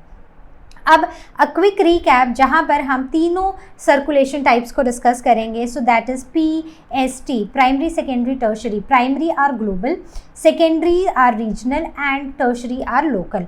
तो ये है हमारा एक ग्लोबल बस है, जैसे एक एयर बस है जो थ्रू आउट द ग्लोब चलती है। ये है रीजनल, मतलब ये ट्रेन्स हैं जो सिर्फ एक रीजन में ही चलती हैं, मान लो एक कंट्री में ही चल रही हैं। नेक्स्ट है टर्शरी, ये एक लोकल बस की तरह है जो एक लोकल एरिया में ही चलती हैं। These are permanent, these are seasonal और periodic and these are short term. Now example trade winds, westerlies and polar easterlies. Secondary में monsoon and cyclones and tertiary में loo, foehn and chinook, right, और mistral भी है। Now coming on to the types of winds on earth. तो हमारे पास हमने इन जितनी भी हवाएं चलती हैं उनको हमने 5 टाइप्स में हमने इनको डिवाइड किया है। सबसे पहला है परमानेंट, दूसरा है पीरियोडिक, तीसरा है लोकल, चौथा है special and then the anticyclones. So starting with the permanent winds. So permanent winds और द प्लेनेटरी विंड्स, तो इसमें ना अलग अलग तरह की विंड्स आती हैं। जैसे सबसे पहले हैं हमारी ट्रेड विंड्स। तो ट्रेड विंड्स क्या होती हैं? सो ट्रेड विंड्स वो सरफेस विंड्स होती हैं जो हॉर्स लैटिट्यूड, तो याद है ना पहले इक्वेटर वाला था जिसे हम डोलड्रम्स कह रहे थे, इक्वेटोरियल लो प्रेशर बेल्ट थी, उसके ऊपर जाके 25 to 30 डिग्री वाले लैटिट्यूड में, मतलब ऊपर और नीचे दोनों तरफ, ट्रॉपिक ऑफ कैंसर और ट्रॉपिक ऑफ कैप्रिकॉर्न के अराउंड एक और प्रेशर बेल्ट थी which was high pressure belt, जिसे हम हॉर्स लैटिट्यूड बुला रहे थे। एग्जैक्टली ये surface winds they blowing from the horse latitude towards the doldrum. तो मैं यहाँ पर अगर इसको ड्रॉ करूँ, सो से this is the equator. Equator के पास ना मैंने ऐसे बना दिया, ठीक है, तो ये डोलड्रम्स वाला रीजन है। अब इसके हम थोड़ा सा ऊपर जाएंगे, यहाँ पर around the tropic of Cancer और नीचे around the tropic of Capricorn, ठीक है, तो मैं इसको ऐसे डॉट डॉट से लगा देती हूँ। So these are the horse latitudes. This is doldrum, this is horse latitude and this is also HL, horse latitude. तो ये वो हवाएं हैं जो यहाँ से यहाँ की तरफ चलती हैं, मतलब हॉर्स लैटिट्यूड से इक्वेटर की तरफ या डोलड्रम्स की तरफ चलती हैं। नॉर्दर्न हेमिस्फीयर में ये होती हैं नॉर्थ ईस्ट ट्रेड विंड्स और सदर्न हेमिस्फीयर में these are the south east trade winds. वहीं पर the name by origin and direction. So example, northeast trade winds, they blow from northeast to the southwest. तो जहाँ से ये चल रही हैं वहीं से, मतलब ये जो इनके डायरेक्शन ऑफ ओरिजिन है ना, बस उसी के हिसाब से हमने इनका नाम रखा है. Now the cause, what is the cause of these trade winds? So air moves from high pressure to low pressure. High pressure मतलब सब ट्रॉपिकल से लो प्रेशर इक्वेटर की तरफ चलती है, राइट. तो इक्वेटर पे गर्मी ज़्यादा होती है, रिकॉल करो, गर्मी ज़्यादा होने की वजह से एयर ज़्यादा हीटअप होती है, हीटअप होने की वजह से वो असेंड करती है, ऊपर की तरफ बढ़ती है, तो नीचे लो प्रेशर जोन्स क्रिएट होते हैं. और जैसे कि हमने पढ़ा था, ये जो लो प्रेशर और हाई प्रेशर जोन्स हैं ये ऑल्टरनेटिंग होते हैं. इक्वेटर के पास लो है, उसके ऊपर हाई, नीचे को भी हाई. अब इन दोनों के बियॉन्ड लो और उनके बियॉन्ड हाई, तो बिल्कुल ये ऑल्टरनेटिंग चलते हैं. इफेक्ट क्या है? Effect is the winds they are steady, these are the warm winds. इनमें बहुत सारा मॉइस्चर होता है, और मॉइस्चर होता है तो ये रेन लेकर आती हैं to the eastern coast of tropics. ठीक है, आगे बढ़ते हैं. The second type of the permanent winds और द प्लानिटरी विंड्स, इसमें आती हैं एंटी ट्रेड विंड्स और द वेस्टर्लीज. तो डेफिनेशन की बात करें, so these are the winds blowing from on the poleward side of the sub tropical high pressure zones. Example, westerlies as they blow from west towards the east. Westerlies मतलब waste से east की तरफ चल रही हैं. Northern hemisphere में south west से north east जाती हैं, और सदर्न में नॉर्थ वेस्ट से साउथ ईस्ट जाती हैं. ठीक है, तो ये चीज़ आपको याद रखनी है. नॉर्दर्न हेमिस्फीयर में साउथ वेस्ट से चलती हैं, और सदर्न हेमिस्फीयर में नॉर्थ वेस्ट से चलती हैं. अब इसको भी ना मैं एक बार छोटा सा ग्लोब बनाती हूँ और आपको बताती हूँ.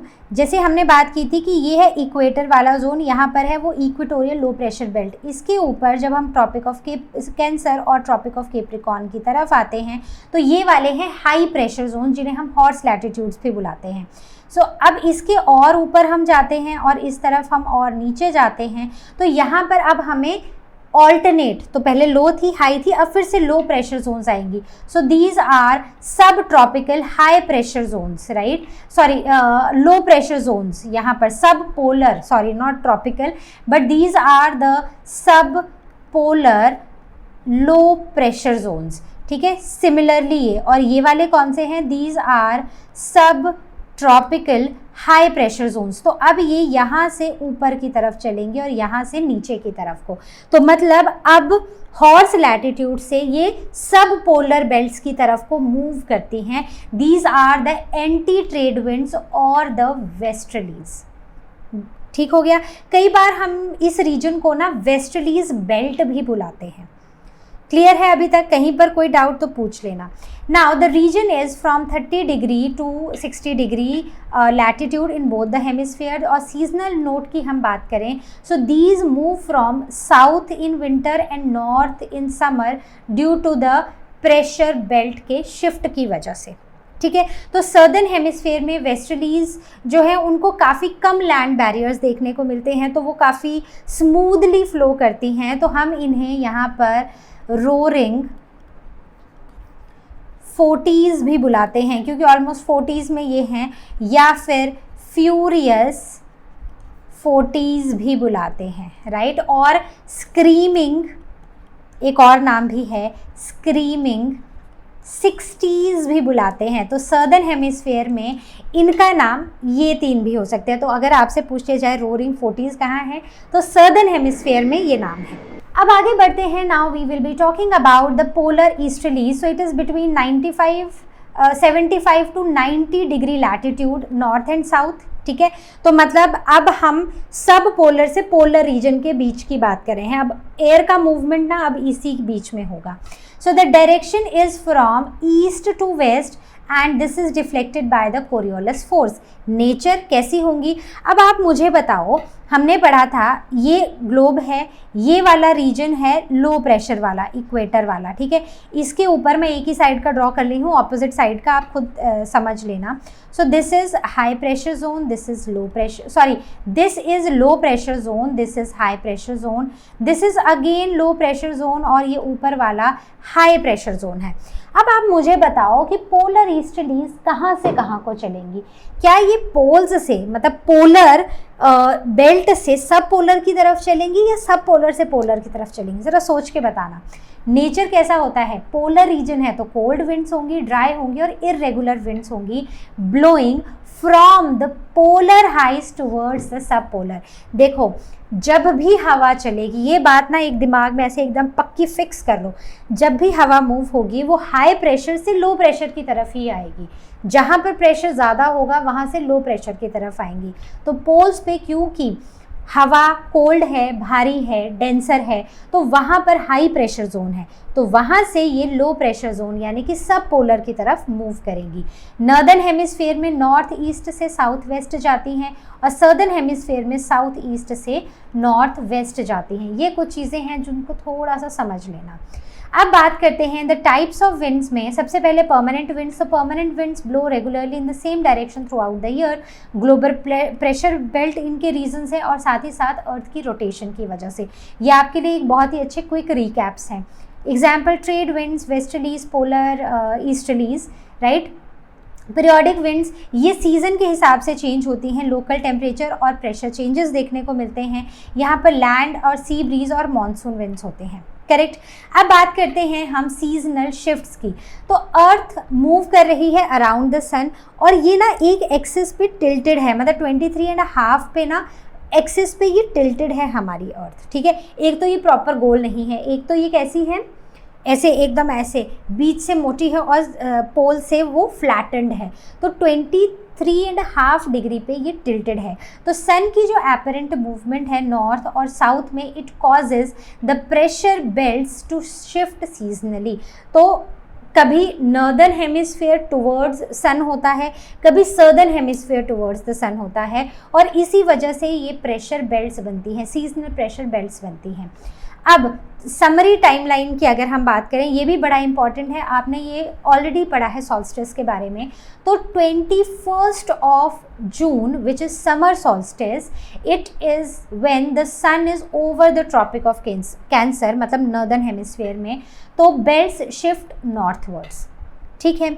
वहीं पर 23 सितंबर पे ऑटम इक्विनॉक्स हम इस दिन को बुलाते हैं and sun is over the equator. तो सारी की सारी बेल्ट्स अपनी पोजीशन पे नॉर्मल होती हैं, ठीक है। तो नॉर्थ से चले थे, राइट, और अब हम इक्वेटर पर पहुंच चुका है सन, राइट। अब आते हैं हम विंड, मतलब अब हम दिसंबर में आते हैं। 23 दिसंबर इज़ विंटर सॉल्स्टिस। यहाँ पर sun is over the tropic of Capricorn and now the belt shifts towards the south, ठीक है। जहाँ को सन है ना, बस वहीं को बेल्ट शिफ्ट होती जाएगी। और अगर इक्वेटर पे है सन तो सारी की सारी बेल्ट्स अपनी नॉर्मल पोजीशन पर रहेंगी। March 21 is the spring equinox और यहाँ पर belts again return back to their normal. बात क्लियर हो गई? तो सिंपल है, ध्यान से देखोगे। देखो 21 June is the summer solstice. इस टाइम पर sun is overhead of the tropic of cancer, मतलब नॉर्दर्न हेमिस्फीयर में।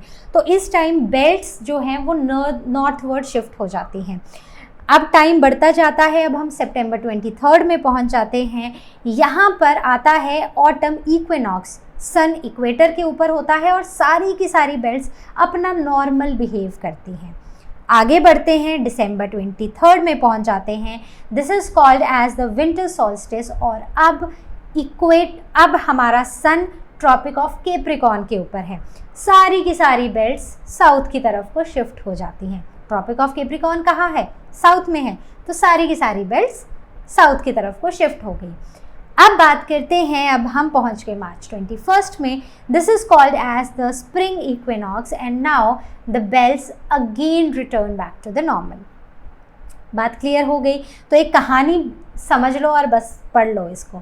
Effects, it causes the seasonal winds like monsoon and it also influences the rainfall in the Mediterranean climates. It moves westerlies and the trade winds north south each season. ठीक है, ये जो westerlies और trade winds का movement है ना north और south की तरफ, ये भी इसी वजह से होता है। अब हम बात करते हैं जेट स्ट्रीम की। सो जेट स्ट्रीम का मतलब क्या होता है और जेट स्ट्रीम कैसे बनती है? ये जो सीजन है of shifting of the pressure belts, इसमें हम जेट स्ट्रीम्स की बात करने वाले हैं। सो सबसे पहले डेफिनेशन पढ़ते हैं। So it is a narrow fast flowing air current. तो जेट कैसे होते हैं? जेट एकदम ऐसे हाई स्पीड से चलते हैं ना, तो वैसे ही ये भी फास्ट फ्लोइंग एयर करंट्स होते हैं जो हमारे अपर एटमॉस्फेयर में होते हैं, स्पेशली ट्रोपोस्फेयर में, या फिर वो जो ट्रोपोपॉज आता है जहाँ ट्रोपोस्फेयर ख़त्म होकर स्ट्रेटोस्फेयर शुरू होता है, वहाँ पर हमें ये जेट स्ट्रीम्स ऑब्जर्व हम इनको करते हैं। इनकी स्पीड होती है 200 से 400 किलोमीटर पर आवर एंड जो फ्लो डायरेक्शन है मोस्टली ठीक है, it is from west to east, और इसीलिए कई बार हम इन्हें वेस्टर्लीज भी बुलाते हैं। वेस्टर्लीज नहीं, वेस्टर्ली। बात क्लियर हो गई? तो ये होते हैं जेट स्ट्रीम्स। ठीक है, अब आगे बात करते हैं। Now the causes, what are the causes of the formation of jet stream? तो ये भी वही टेम्परेचर डिफरेंस की वजह से होते हैं between the adjacent air masses, मतलब पोलर और ट्रॉपिकल में जो डिफरेंस इन टेम्परेचर होता है उसकी वजह से होते हैं। लोकेशन ट्रोपोपॉज के पास पाए जाते हैं, मतलब अगर हम यहाँ से देखें तो अराउंड 8 to 12 किलोमीटर अबव तक ये पाए जाते हैं। आगे जेट स्ट्रीम को अगर हम देखें तो इसमें टाइप्स भी हैं और इनकी इंपॉर्टेंस भी हैं। जैसे मेन जेट स्ट्रीम के टाइप्स हैं polar jet stream and the sub tropical jet stream. Polar jet stream जो काफ़ी स्ट्रॉन्ग होते हैं और and they are at the low altitude dominant in the northern hemisphere. तो नॉर्दर्न हेमिस्फेयर में ये डोमिनेंट है। सब ट्रॉपिकल जेट स्ट्रीम की बात करें तो ये वीकर होते हैं और हायर ऑल्टीट्यूड्स पर होते हैं। अब इनका एविएशन में बहुत ज़्यादा यूज़ है। ठीक है, तो मार्क कर लेना इसको। एक तो ये फ्लाइट टाइम रिड्यूस कर लेते हैं और फ्यूल की कॉस्ट भी बचाते हैं। जैसे 1952 का एक हम यहाँ पर एग्जांपल पढ़ेंगे जहाँ पर एक पैन AM फ़्लाइट जो थी वो टोक्यो से होनोलुलु जा रही थी और उसने इस जेट स्ट्रीम का यूज़ करके अपने फ्लाइंग टाइम को 3 घंटे तक रिड्यूस कर दिया था। तो जब 3 घंटे कम एरोप्लेन चला तो फ्यूल भी हमारा बच गया। Correct, and this is how they had cut their time, travel time, मतलब 3 घंटे से भी कम हो गया था। तो 18 से 11.5 आवर्स तक उन्होंने कम कर दिया था। अब हम एक बड़े ही इंपॉर्टेंट इफेक्ट की यहाँ पर बात करने वाले हैं, that is El Nino phenomena. So what is this El Nino? El Nino basically एक स्पेनिश वर्ड से लिया गया है जिसका मतलब है द क्राइस्ट चाइल्ड, जो कि क्रिसमस के टाइम पर ये इफ़ेक्ट हमें देखने को मिलता है। इसकी डेफिनेशन क्या है? ये एक टेम्परेरी रिप्लेसमेंट है कोल्ड पेरू करंट्स का। ठीक है, तो ये हमने ऑलरेडी पढ़ा है। कहाँ पर पढ़ा है? जब हमने अमेरिका के बारे में डिस्कस किया था। तो जब हमने साउथ अमेरिका पढ़ा था वहाँ पर भी हमने एल नीनो इफेक्ट पढ़ा था क्लास 6 में। So this is the replacement of the cold Peru current by the warm ocean current of Peru and Ecuador. तो जब ये कोल्ड पेरू करंट जो हैं these are replaced by the warm ocean currents, तो उसे हम El Nino effect बुलाते हैं। Cycle it occurs 2 to 8 years में एक बार। ठीक है, तो मतलब ऐसा नहीं है कि हर टाइम हर 2 दिन बाद होता है, बट 3 से 8 साल में ना ये कभी कभी आ जाता है। ड्यूरेशन क्या है? It can last for more than a year, 1 साल से ज़्यादा तक लास्ट कर सकता है। And it causes the weakening of the trade winds and less cold water upwelling and warming the eastern Pacific. तो ये ट्रेड विंड्स को वीक करके कोल्ड वाटर की अपवेलिंग करता है और यहाँ पर वार्मिंग हो जाती है पैसिफिक, ईस्टर्न पैसिफिक ओशन की बेसिकली। अब the effects of El Nino, तो देखो एल नीनो के ये सारे इफ़ेक्ट्स हैं। सबसे पहले it raises the Pacific Ocean का टेम्परेचर, वही हमने लास्ट पॉइंट में पढ़ा अभी। It causes drought in Australia and India, और साउथ अमेरिका में ये फ्लड्स लेकर आता है। मतलब कहीं पर तो ये बहुत ज़्यादा बारिश लेकर आएगा और कहीं पर ये बिल्कुल ड्राई रीजन्स लेकर आ जाएगा। और एल नीनो की आने की वजह से ना ये जो विंड के पैटर्न्स हैं ना ये सब चेंज हो जाते हैं। तो 3 से 8 साल में ये वाला टाइम आता है जब ऑस्ट्रेलिया और इंडिया में जनरली ड्राई कंडीशंस आ जाती हैं और वहीं पर साउथ अमेरिका में फ्लड लाइक कंडीशंस आती हैं। This alter the monsoon pattern worldwide. अब है तो ये वो पेरू के अराउंड हम देख रहे हैं, लेकिन इसका इफेक्ट इतना ज़्यादा खतरनाक होता है कि ये हमारे पूरे ग्लोब के विंड सिस्टम को अफेक्ट कर देता है। It brings heat waves and irregular rainfall. आगे बढ़ते हैं। Now the periodic and the local winds. So periodic and local winds develop due to the variation in the local temperature, pressure and humidity, and their origin is also low due to air currents crossing the mountain ranges, valleys and the physical barriers, right. तो इन सब की वजह से भी ये originate होता है and the winds can be daily like diurnal और इट कैन बी सीजनल। तो पीरियोडिक विंड्स जो हैं ये लोकल टेम्परेचर, लोकल प्रेशर और ह्यूमिडिटी की वजह से बनती हैं, ठीक है। अब ये रोज़ की रोज़ भी बन सकती हैं, सुबह शाम वाला काम भी हो सकता है, दिन में कोई और विंड्स, रात को कहीं और से विंड्स। तो ये सब यहाँ पर देखने को मिलता है। वहाँ माउंटेन्स हैं, वैलीज़ हैं या फिर क्या फिज़िकल बैरियर्स हैं, वो भी इन विंड्स को अफेक्ट करते हैं। Now coming on to the causes of the local winds. क्या रीजंस हैं? अब विंड का रीज़न बताने का मुझे तो ज़रूरत है नहीं। So it is unequal heating of land and sea. तो लैंड और सी ब्रीज चलते हैं, heating and cooling of the mountain slopes, right, and the deflection of air by the mountains and the valleys। ये जो steep pressure और जो temperature differences बन रहे हैं, this is due to the convectional winds, right. Basically ये जो steep temperature pressure differences हैं ये कन्वेक्शनल विंड्स बनाते हैं। आगे बढ़ते हैं। Now we will be talking about the sea breeze during the day time. तो दिन में क्या होता है, सी से लैंड की तरफ को हवा चलती है। Now the land heats up faster. तो यहाँ पर लो प्रेशर जोन बन जाता है, वहीं पर सी जो है वो ठंडा रहता है और बहुत धीरे धीरे गर्म होता है एज़ कम्पेयर टू लैंड। हमने ये शायद लास्ट चैप्टर में ही पढ़ी है, ये चीज़ आप ही को पढ़ाई है, किसी और को I don't remember, but I think class 9 को ही पढ़ाया है मैंने ये, कि पानी गर्म होने में काफ़ी देर लेता है, वहीं पर लैंड बहुत जल्दी गर्म हो जाती है।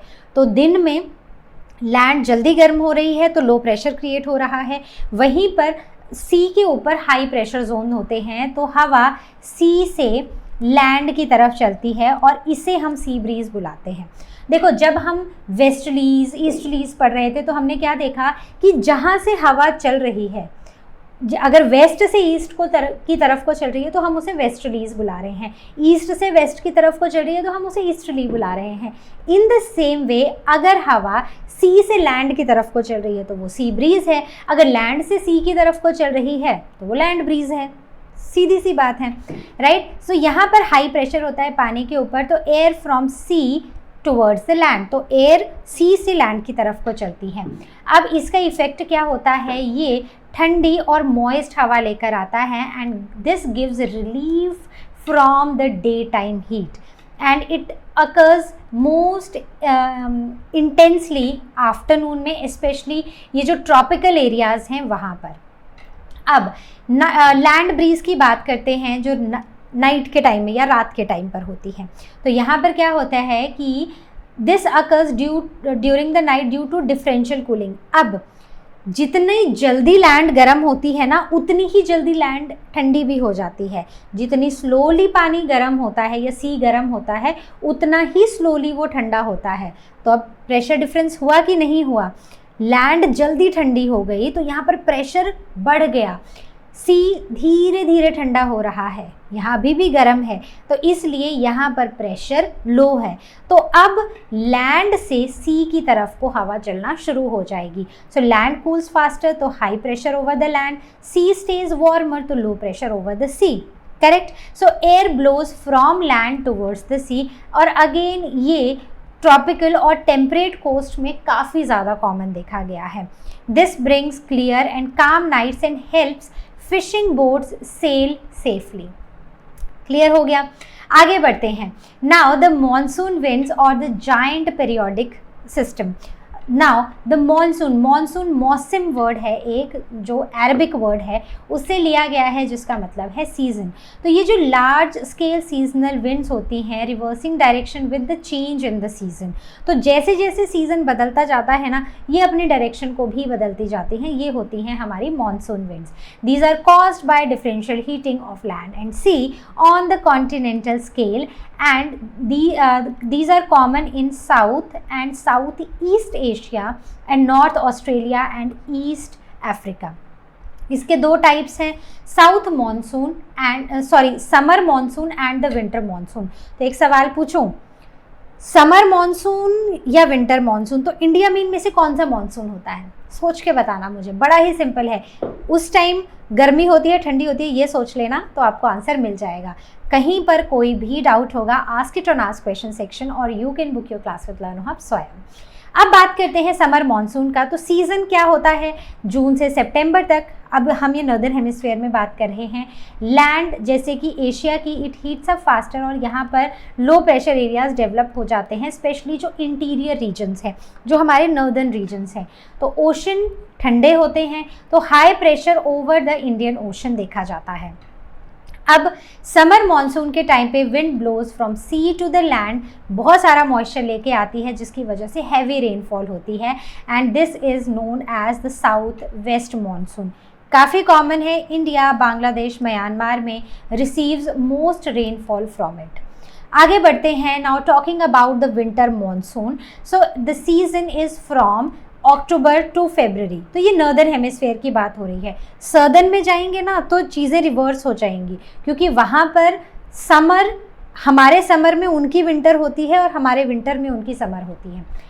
Land is cool, high pressure over the interior Asia, so the ocean stays warmer and low pressure over the sea। अब wind blows from land to the sea। अब लैंड से जो हवा चलेगी उसमें कोई मॉइस्चर नहीं होगा, वो ड्राई होगी, वो ठंडी होगी और बहुत कम रेनफॉल लेकर आएगी। बात क्लियर हो गई? आगे बढ़ते हैं। So this is also called as the north east monsoon. Exception brings rain to Tamil Nadu coast and blows over the Bay of Bengal। तो बस यही एक एक्सेप्शन है जहाँ पर तमिलनाडु के कोस्ट पर ये विंड्स मॉइस्चर ले आती हैं और वहाँ पर बारिश कर देती हैं। So this is an exception of the winter monsoon. तो यहाँ पर देखो, ये है साउथ वेस्ट सरफेस विंड्स, ये इस तरफ को जा रही हैं और ये बारिश करेंगी। यहाँ से नॉर्थ ईस्ट सरफेस विंड्स आ रही हैं जो कि विंटर्स में आती हैं, जो जिसे हम विंटर मॉनसून बुलाते हैं। अब बात करते हैं the importance of the periodic winds. तो क्या इंपॉर्टेंस है इन पीरियोडिक विंड्स की? एक तो ये हमारे एग्रीकल्चर को इन्फ्लुएंस करती हैं, क्योंकि हमारा एग्रीकल्चर पूरा का पूरा मॉनसून रेन्स पर डिपेंडेंट है। Then it also affects health and the comfort. जो सी ब्रीज है cools the coastal towns and this supports the economic activity, fishing and sailing. It also determines the regional climatic patterns।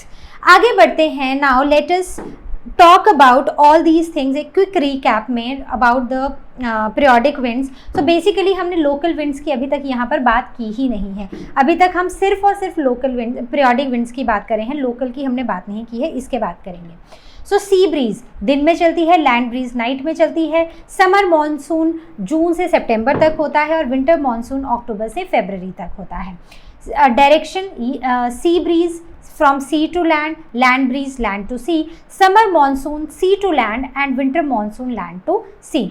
Now the cause is, यहाँ पर heat जल्दी गर्म हो जा रही है, लो प्रेशर जोन्स क्रिएट हो रहे हैं, जिसकी वजह से सी से हवा लैंड की तरफ आ रही है।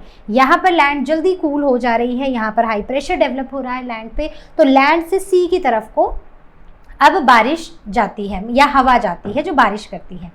नाउ द समर मानसून, तो समर मानसून में लैंड जल्दी हीट अप हो जा रही है, तो लो प्रेशर डेवलप हो रहा है।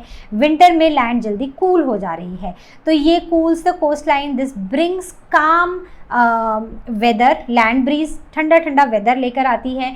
समर मानसून हैवी रेनफॉल लेकर आती है और विंटर मानसून ड्राई सीजन लेकर आता है। आगे बढ़ते हैं। Now the mountain and the valley winds, तो माउंटेन एंड वैली विंड्स क्या होती हैं? Now we are basically stepping in to the local winds, ठीक है। इससे पहले हमने सिर्फ और सिर्फ पीरियोडिक विंड्स की बात की थी, ठीक है। लोकल विंड्स में माउंटेन एंड वैली विंड्स, तो ये वो विंड्स होती हैं जो लोकल या पीरियोडिक होती हैं, विंड्स होती हैं which complete a daily cycle and they reverse the direction like land और द सी ब्रीज डे और नाइट पैटर्न में, ठीक है। अब वैली ब्रीज की बात करें तो ये एनाबैटिक विंड्स होती हैं, generally they occur during the day and the sun heats mountain slopes faster than the valleys and जो सन होता है वो माउंटेन स्लोप्स को जल्दी हीट अप कर देता है देन द वैलीज, करेक्ट। तो एयर स्लोप्स पे वार्म होती है और लाइट होती है और वो ऊपर की तरफ राइज हो जाती है।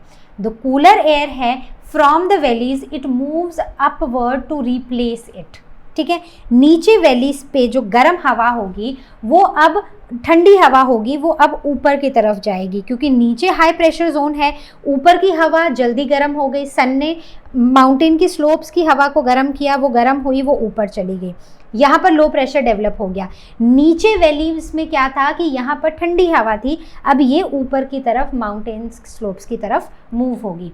This causes up slope wind movement, तो यहाँ पर विंड अप स्लोप मूव हो रही है, ऊपर के स्लोप में ऊपर की तरफ मूव हो रही है। Example, it is very common in hills and alpine regions during the summer mornings, right. यहाँ पर एक वर्ड हमने लिखा था एनाबैटिक, कहाँ पर लिखा था, आई जस्ट फॉरगॉट, कहीं पर तो हमने, अच्छा यही तो लिखा है एनाबैटिक विंड्स। इसका मतलब होता है the upward flow of warm air, तो यहाँ पर वार्म एयर ऊपर चली जा रही है और उसको रिप्लेस करने के लिए वैलीज की ठंडी ठंडी हवा आ रही है। अब हम बात करते हैं माउंटेन ब्रीज की या फिर कैटाबैटिक विंड्स की।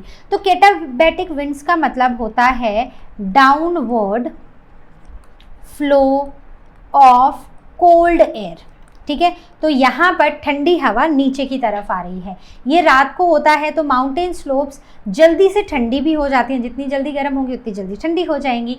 Air becomes cold and dense और वो अब सिंक हो जाती हैं वैलीज में नीचे की तरफ। क्या आपको याद है, हमने आई थिंक मैंने 6th में ये पढ़ाया है रिसेंटली, होता क्या है कि जब भी ना हिल्स में प्लांटेशंस होती हैं ना तो वो नीचे बिल्कुल वैली में नीचे नहीं होती, जनरली प्लांटेशंस हमेशा स्लोप्स में की जाती हैं। द रीज़न बीइंग, यही रीज़न है, रात को बहुत ज़्यादा ठंडी हो जाती है वैलीज़ में क्योंकि ऊपर से सारी की सारी ठंडी हवा नीचे बैठ जाती है, फ्रॉस्ट लाइक कंडीशंस हो जाती हैं। इन फ्रॉस्ट लाइक कंडीशन से हमारी क्रॉप्स डैमेज हो सकती हैं, इसीलिए हमेशा एग्रीकल्चर या फिर फार्मिंग या फिर जो भी हम एग्रीकल्चर कर रहे हैं वो स्लोप्स पे होता है, क्योंकि स्लोप्स पे टेम्परेचर जो है ना वो दिन में ना बहुत ज़्यादा गर्म और ना रात को बहुत ज़्यादा ठंडा होता है, जिसकी वजह से the slopes are more favourable for agriculture for farming in the hills. बात क्लियर हुई? कहीं पर कोई डाउट होगा, ask it on ask question section और you can book your class with learn hub Swayam. आगे बढ़ते हैं। Now these winds are cold dry winds and they flow down hill into the valleys and these are found in the cold region जैसे Antarctica और Greenland में, ठीक है। अब आगे बात करते हैं the types of local winds by temperature. तो इनकी क्लासिफिकेशन क्या है, हमने दो तरह से क्लासीफाई किया है, एक है हॉट लोकल विंड्स और दूसरी है cold local winds. Hot local winds, these are warm and dry. Cold local winds are cold and dry or snowy. And these winds affect the local weather, agriculture and health. देखते हैं कौन कौन सी हैं। सबसे पहला है हरमैटन। हरमैटन वेस्ट अफ्रीका में है। These are H for harmattan and H for hot. ये हॉट वाली विंड्स हैं। ड्राई हैं, नॉर्थ ईस्टर्ली विंड्स हैं फ्रॉम द सहारा डेजर्ट, तो सहारा डेजर्ट से आती हैं। They blow over the west Africa November से मार्च तक, क्योंकि सहारा डेजर्ट से आ रही हैं, ड्राई हैं, तो ये डस्टी होती हैं और ड्राई होती हैं। And they splits tree barks which also affects the health of the people. Now next is एक इजिप्ट की लोकल विंड जिसे कैम्सिन विंड भी बुलाते हैं। These are again hot and dry southerly winds होती हैं in Egypt and these are similar to sirocco, ठीक है। ये कहाँ से चलती हैं? These blow for about 50 days. कब? जब हमारे इंडिया में समर्स होते हैं अप्रैल से जून की तरफ, which means they like 50 days, so they are 50 in Arabic, ठीक है। तो khamsin is basically 50 in Arabic and the region is north Africa specially Egypt. Clear हो गया। अब बात करते हैं लू की। तो लू चलती है इंडिया में, ये भी हॉट और ड्राई है, जो अप्रैल से जून की तरह के टाइम पर चलती हैं, जब बारिश नहीं होती है, जब अभी गर्मी आती ही है और वो बढ़ती जाती है, उस टाइम ये चलती हैं राजस्थान, पंजाब, यूपी और हरियाणा में। And they blow from west to east and the scorching air during the afternoons. इससे हीट स्ट्रोक्स भी आ जाते हैं and this marks the pre monsoon season also. तो इतना लो प्रेशर क्रिएट होता है कि प्री मानसून यहाँ पर पहुँच जाता है। Now next is Sirocco, which are the also called as Mediterranean. So these are the south or the southeast winds जो सहारा से साउथ सर्दर्न यूरोप की तरफ चलती हैं। अब ये भी हॉट होती हैं, डस्टी होती हैं, ऑप्रेसिव होती हैं और इनको ना अलग अलग नामों से बुलाया जाता है, जैसे कि इजिप्ट में खमसिन के नाम से, स्पेन में लिविची के नाम से, क्यूसिन में चिली के नाम से, लिबिया में गिबली के नाम से। गिबली याद है? किस किस को पता है? मैं नहीं बताऊंगी कहाँ पर आपने सुना होगा, आप खुद याद करोगे। चलो नेक्स्ट इज द जोंडा, जो अर्जेंटीना और उरुग्वे में चलती हैं। तो ये these are the hot and the dry winds blowing northward from the Andes mountain. तो बेसिकली ये हमारी वो कंट्रीज़ हैं जो साउथ अमेरिका में हैं। तो साउथ अमेरिका में ही ये विंड देखी जाती है और इन दोनों कंट्रीज़ में हमें ये हॉट ड्राई विंड्स देखने को मिलती हैं। These are similar to foehn and chinook types. These bring warmth in the winter and they can cause rapid snow melting in the mountains. Correct? आगे बढ़ते हैं the blizzard. So these are the violent and icy winds with the snow. इनसे visibility कम हो जाती है, nearly zero visibility होती है and these are very common in Canada and the northern USA. It lasts for days and these are extremely dangerous. ठीक है, एक तो बहुत ठंडी लेकर आ रही हैं, ऊपर से विजिबिलिटी एकदम ज़ीरो हो जा रही है, नील हो जा रही है। Next is bora again these are the cold, dry and northerly winds from the Adriatic coast of Italy and the Balkans, blows in winters December से मार्च तक and they can reach gale force मतलब बहुत ही strong, बहुत ही fast winds, मतलब cyclone जितनी fast नहीं, थोड़ी उससे कम। नेक्स्ट है mistral, these are the cold north and north west winds in France Rhone valley, और ये विंटर के टाइम पे चलती हैं, स्काईज क्लियर होते हैं आफ्टर द स्टॉर्म्स। आगे बढ़ते हैं, नाउ टॉकिंग अबाउट मेस्ट्रो और द पोलर आउटब्रेक। तो मेस्ट्रो जो हैं ये कोल्ड नॉर्थ वेस्ट विंड्स हैं over the central Mediterranean. Polar outbreak है इनका sudden burst of the cold polar air moving to the lower latitudes brings freezing winds. तो ये लोअर लैटिट्यूड्स की तरफ ठंडी ठंडी हवाएं लेकर आती हैं। देन फिहन जो एल्प्स में चलती हैं, these are warm and dry down slope winds on the leeward side of the Alps. तो देखो एल्प्स माउंटेन्स जो है ना, ये वाली साइड मतलब जो वेस्ट वाली साइड, ईस्ट वाली साइड है, this is the wind ward side. तो यहाँ पर खूब सारी हवाएं आती हैं मॉइस्चर वाली, और ये इस तरफ बारिश कर देती हैं, स्पेशली ये ब्राज़ील वाला एरिया। और जो इसकी ऑपोजिट साइड है ना, this is the leeward side, जहाँ पर ये हवा नहीं पहुँच पाती है और जो ड्राई साइड रह जाती है। सो this is the leeward side. It helps melt snow and ripen the crops early. These are similar to Chinook in the North America and Zonda of the South America. आगे बढ़ते हैं the Chinook Rockies USA में होती है। इसका मतलब होता है स्नो ईटर। ये वार्म होती हैं, dry south westerly winds. Snow eater मतलब स्नो को खा रही हैं, मतलब स्नो को मेल्ट कर रही हैं, तो इसलिए ये वार्म है। Wind blowing down the Rocky mountains, ये स्नो को काफ़ी जल्दी मेल्ट कर देती हैं और ये फार्मर्स के लिए और रेंचर्स के लिए काफ़ी बेनिफिशियल होता है। अब बात करते हैं नॉर वेस्टर की। सो ये न्यूजीलैंड में होती हैं and these are warm foehn like winds from the Alps. India में ये गंगा ब्रह्मपुत्रा प्लेन्स में देखी जाती हैं, जहाँ पर ये वायलेंट थंडर स्टॉर्म्स लेकर आती हैं, known as Kalbhakshi or the mango showers. This also brings useful pre-monsoon rains for tea and jute in Assam and Bengal.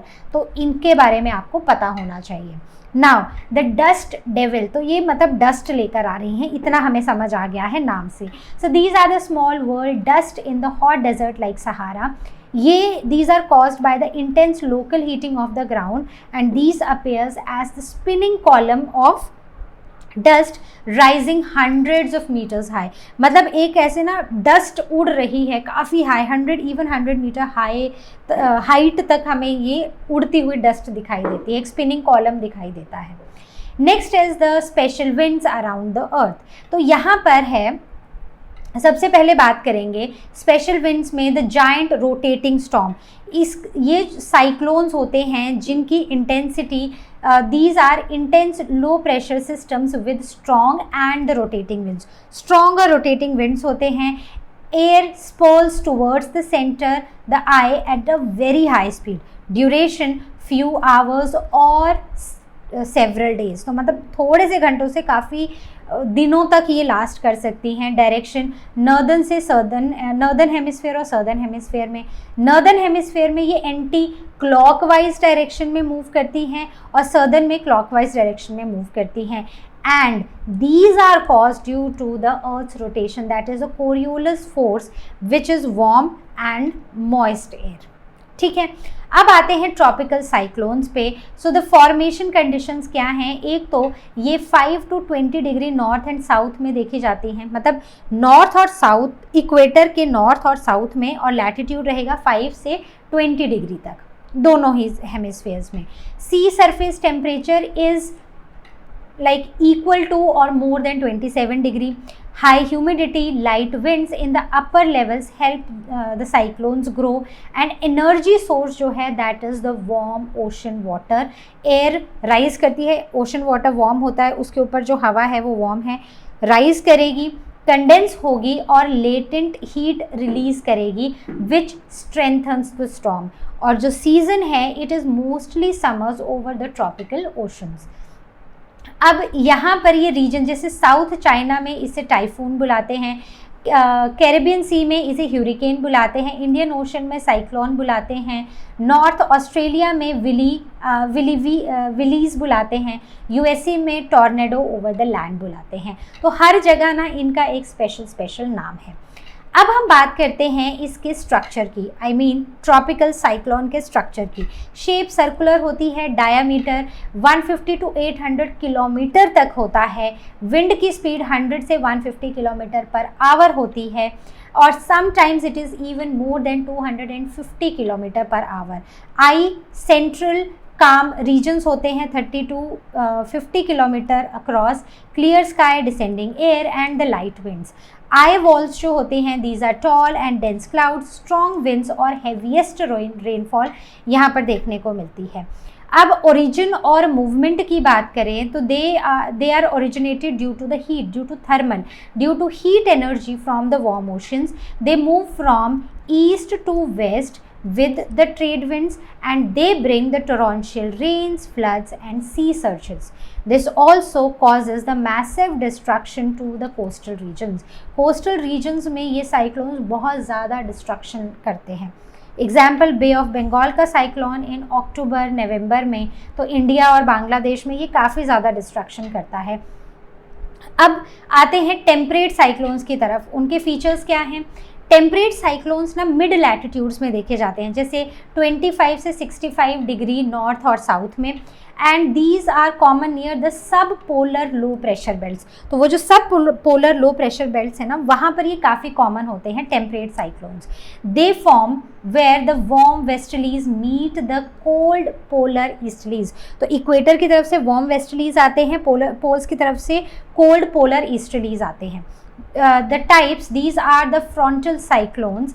These are formed by meeting of warm and cold air masses. ठीक है, आगे बढ़ते हैं. Now talking about the characteristic. कैसी shape होती है?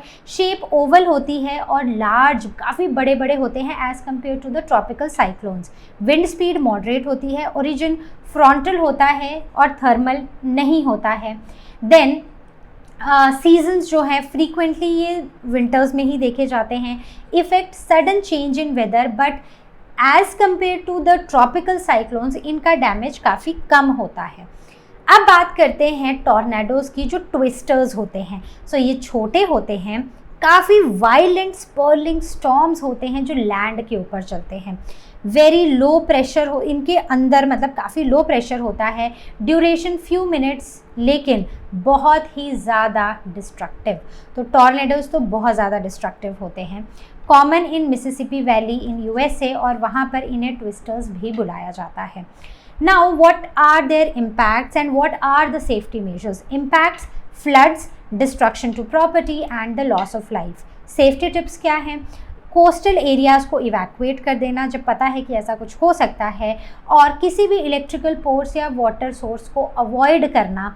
And stay updated with the weather bulletins. तो weather bulletin के साथ अपडेटेड रहना, पता चले कि इस रीजन में ये कंडीशन आ सकती है तो उस जगह को छोड़ के चले जाना.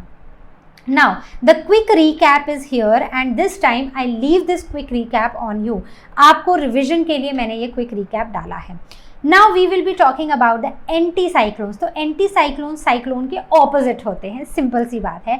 ये हाई प्रेशर एरियाज़ में बनते हैं विद लो प्रेशर, ठीक है. They are high pressure areas with surrounding low pressure and the air descends spread outwards from the centre, ठीक है. तो एक तो वो नीचे आती है हवा और बाहर की तरफ को डिसेंड होती है.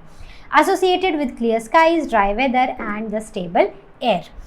अब बात करते हैं डायरेक्शन ऑफ विंड की. तो नॉर्दर्न हेमिस्फीयर में विंड जो है क्लॉकवाइज डायरेक्शन में blow clockwise around the centre, और सदर्न हेमिस्फीयर में wind anti clockwise direction move करती है. Air movement is outward and downward, तो बाहर की तरफ और नीचे की तरफ मूवमेंट होती है, कॉजिंग फाइन वेदर. अब अगर हम बात करें weather conditions in anticyclone, तो स्टेबल वेदर है, थोड़ी सी या बिल्कुल भी रेनफॉल नहीं होती है. स्काईज क्लियर होते हैं, माइल्ड विंड्स होती हैं, cool and dry air descends slowly, मतलब हवा ठंडी होती है तो वो नीचे की तरफ आती है. And this is common in winters in temperate regions. तो साइक्लोन्स तो कियोस लेकर आते हैं, लेकिन एंटी साइक्लोन्स कंफर्ट लेकर आते हैं. अब बात करते हैं इन दोनों के बीच के डिफरेंस की. प्रेशर सिस्टम की बात करें तो साइक्लोन्स लो प्रेशर सेंटर्स होते हैं, वहीं पर ये बनते हैं हाई प्रेशर सेंटर्स में. एयर की मूवमेंट इनवर्ड अंदर की तरफ और ऊपर की तरफ होती है, वहीं पर एंटी साइक्लोन्स में एयर क्योंकि ठंडी होती है तो वो नीचे की तरफ और बाहर की तरफ को मूव करती है. डायरेक्शन कैसी है नॉर्दर्न हेमिस्फीयर में? एंटी क्लॉकवाइज, और ये क्लॉकवाइज, और सदर्न में ऑपोजिट है, क्लॉकवाइज एंड एंटी क्लॉकवाइज, ठीक है. वेदर क्लाउडी होता है, स्टॉर्मी होता है, हैवी रेनफॉल्स आती हैं, फ्लड्स होते हैं. लेकिन जैसे हमने बोला था कि साइक्लोन्स ब्रिंग क्योर्स and anticyclones bring comfort, तो यहाँ पर clear weather, dry calm weather होता है. तो यहाँ पर किसी भी तरह की कोई डिस्ट्रक्शन नहीं होती है. ओके, इफेक्ट की बात करें तो effect is destructive, floods, winds, और यहाँ पर प्लेजेंट और स्टेबल वेदर होता है. सीजन कॉमनली ये समर्स में होते हैं और ये विंटर्स में होते हैं. So this was all from our today session. I know chapter थोड़ा लंबा है लेकिन बहुत ही ईजी है अगर ध्यान से पढ़ोगे. तो ध्यान से पढ़ना, कोई डाउट हो आस्क क्वेश्चन सेक्शन में पूछना, या फिर लर्नर हब स्वयं के साथ क्लास को बुक कर लेना. I see you next time with the next video. Till then you all take care and as you all know, learner hub मतलब फ्री है पर बेस्ट है.